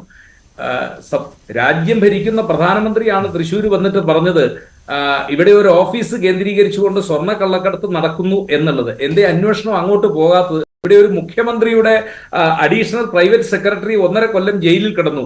അതിന്റെ നോഡൽ ഓഫീസർ അല്ലെങ്കിൽ ആ സംരംഭത്തിന്റെ ഉത്തരവാദിയായ മുഖ്യമന്ത്രിയിലേക്ക് എന്തേ നിങ്ങൾ ചോദ്യവും അന്വേഷണവും ഒന്നും പോകാത്തത്? ഇനി ഇവിടെ 100 കോടി രൂപയാണ് അരവിന്ദ് കെജ്രിവാളിന്റെ കയ്യിൽ എത്തിയിരിക്കുന്നതായിട്ട് ആരോപണം. ഇവിടെ കരുവന്നൂർ ബാങ്കിൽ ഒരു ബാങ്കിൽ മാത്രം മറ്റൊരു സംസ്ഥാനത്തിന്റെ മുഖ്യമന്ത്രിയാണ്, ഒരു ബാങ്കിൽ മാത്രം നടന്നിരിക്കുന്നത് ഏതാണ്ട് 500 രൂപയുടെ എന്താ പറഞ്ഞ തട്ടിപ്പാണ് അവിടെ നടന്നിരിക്കുന്നത്. ഇതിന്റെ ഒന്നും അന്വേഷണം എന്താ ഈ വാർഡ് ഈ local committee secretary area committee സെക്രട്ടറിയിൽ നിന്ന് ഇതിന്റെ മുകളിലേക്ക് പോകാത്തത്? അപ്പോൾ ഒരു സംശയവും വേണ്ട. ഇവിടെ ഈ വിനോദ് സൂചിപ്പിച്ച ഒരു കാര്യമുണ്ട്, അതായത് കൊടകര കുഴൽപ്പണ കേസും വേറെ ചില കേസുകളും തമ്മിൽ ചില അഡ്ജസ്റ്റ്മെന്റുകൾ കേരളത്തിൽ നടക്കുന്നു എന്നുള്ള കാര്യത്തിൽ അത് കയ്യിൽ വെച്ചാൽ മതി. കൊടകര എന്ന് പറഞ്ഞ് കുറെ കൂവി നടന്നിട്ട് സുഖമായിട്ട് ഇപ്പൊ എന്താ അവസ്ഥ? കൊടകരയിൽ എന്തെങ്കിലും BJP-ക്കാർക്ക് ബന്ധമുണ്ടോ? BJP-യുടെ നേതൃത്വത്തിൽ എന്തെങ്കിലും പ്രതികളാക്കി വെച്ചിട്ടുണ്ടോ? അതിന്റെ കുറ്റപത്രം സമർപ്പിച്ചതിൽ BJP നേതാക്കന്മാർ ആരെങ്കിലും പ്രതികളാണോ? നിങ്ങൾ അനാവശ്യമായ കാര്യം പറയേണ്ട സാർ. നിങ്ങളുടെ സർക്കാർ ഈ കേരളത്തിൽ ഭരിക്കുമ്പോൾ സഹകരണ മേഖലകളിൽ നടത്തിയ തട്ടിപ്പ് അന്വേഷിക്കാൻ പ്രാപ്തിയില്ലാത്ത CN ബാലകൃഷ്ണൻ അടക്കമുള്ള ആളുകൾ ഇവിടുത്തെ സഹകരണ സംവിധാനത്തിനകത്ത് മന്ത്രിയായിരുന്ന സമയത്ത് എന്റെ കഴിവില്ലാഞ്ഞു. നിങ്ങളുടെ സഹകരണ സംഘത്തിലിരിക്കുന്ന എത്ര സഹകരണ സംഘം തൃശ്ശൂർ ജില്ലയിലകത്ത് തട്ടിപ്പിന്റെ പ്രതിയായിട്ടുണ്ടെന്ന് കേൾക്കണോ? എത്ര സ്ഥലത്ത് തട്ടിപ്പ് നടത്തിയിട്ടുണ്ടെന്ന് കേൾക്കണോ? ഒക്കെ ചങ്കന്മാരായിരുന്നു പരസ്പര സഹായ സഹകരണ സംഘമായി അഴിമതി നടത്തുന്നവരാണ് നിങ്ങളും കമ്മ്യൂണിസ്റ്റ് പാർട്ടിയും. ഇന്ന് ആം ആദ്മിയുടെ കെജ്രിവാളും വന്നപ്പോ കെട്ടിപ്പിടിച്ച് 3 പേരും ഉമ്മ വെച്ച് കരയുന്നു എന്ന് മാത്രം. അതിന്റെ പേരിൽ BJP-യുടെ നെഞ്ചത്തേക്ക് വരണ്ട. നിങ്ങൾ ഈ തെരഞ്ഞെടുപ്പിൽ രാഷ്ട്രീയം പറ, നിങ്ങൾ വികസനം പറ. നിങ്ങളുടെ രാഹുൽ ഗാന്ധി മുന്നോട്ട് വെക്കുന്ന വികസനത്തെ കുറിച്ച് ചർച്ച ചെയ്യേ. ഞങ്ങൾ 10 വർഷം ചെയ്ത വികസനത്തെ കുറിച്ച് ഞങ്ങൾ ചർച്ച ചെയ്യുന്നുണ്ടല്ലോ. വ്യക്തിത്വം ഉണ്ടെങ്കിൽ അത് ചെയ്യണം നിങ്ങളുടെ രാഷ്ട്രീയ സംഘടന. ഞാൻ പറഞ്ഞത് രാഷ്ട്രീയ സംഘടനയുടെ വ്യക്തിത്വം അല്ല. ഉല്ലാസെ, ചോദ്യം എന്നോടാണ് ചോദിച്ചത്, എനിക്ക് പറയാനുള്ള അവസരമാണ്. എനിക്ക് പറയാനുള്ള അവസരത്തിൽ കയറി അങ്ങ് ബഹളം ഉണ്ടാക്കിയാൽ ഞാൻ നിശബ്ദനായിട്ടിരിക്കുകയുള്ളൂ. കാരണം എനിക്കിപ്പോ അങ്ങേ വെല്ലുവിളിച്ചോ അല്ലെങ്കിൽ മൈതാന പ്രസംഗം ഒന്നും നടത്തേണ്ട കാര്യം. മൈതാന പ്രസംഗം നുണ പറഞ്ഞ ഇടപെടും വേണോ? ഞാൻ എന്നോട് ചോദിച്ചു, അങ്ങ് വിനോദിനോട് ചോദിച്ചല്ലോ. വിനോദ് പറഞ്ഞു കഴിഞ്ഞപ്പം ഇടയ്ക്ക് കയറി സംസാരിച്ചു എന്ന് പറഞ്ഞ് അങ്ങ് ആക്ഷേപം ഉന്നയിച്ചു. അപ്പൊ എന്നോട് ചോദ്യം ചോദിച്ചപ്പോ എനിക്ക് ആ ചോദ്യത്തിന് മറുപടി പറയാനോ ഇല്ലെങ്കിൽ ചോദിക്കേണ്ട ബാധ്യതയും മറുപടി പറയേണ്ട ബാധ്യത എനിക്കില്ല വേണു. അല്ല, ഞാൻ പറഞ്ഞ ചോദ്യം താങ്കളെ ബുദ്ധിമുട്ടിപ്പിക്കുന്നുവെങ്കിൽ താങ്കളുടെ അങ്ങോട്ടും ഇങ്ങോട്ടും കെട്ടിപ്പിടിച്ചിരുന്നോളി, എനിക്കെന്താ വിരോധം? പക്ഷെ അത് വെച്ചിട്ട് കെട്ടിപ്പിടുത്തമൊക്കെ നമ്മൾ പണ്ട് മുതലേ കാണുന്നതല്ലേ. കെട്ടിപ്പിടുത്തം ഇവിടെ അല്ലല്ലോ. നമ്മൾ കെജ്രിവാള് ഇന്ത്യ മുന്നണിയിലേക്ക് വന്ന സമയത്ത് വിശുദ്ധനായി പ്രഖ്യാപിച്ചോ? വർഷകിച്ച് നടന്നതല്ലേ നിരവധി നാള്. ആ സമയത്ത് ഒരു നാണവും ഇല്ലല്ലേ മാറ്റി പറയാനായിട്ട്? ഒരു നാണവും ഇല്ലല്ലേ മാറ്റി പറയാനായിട്ട്?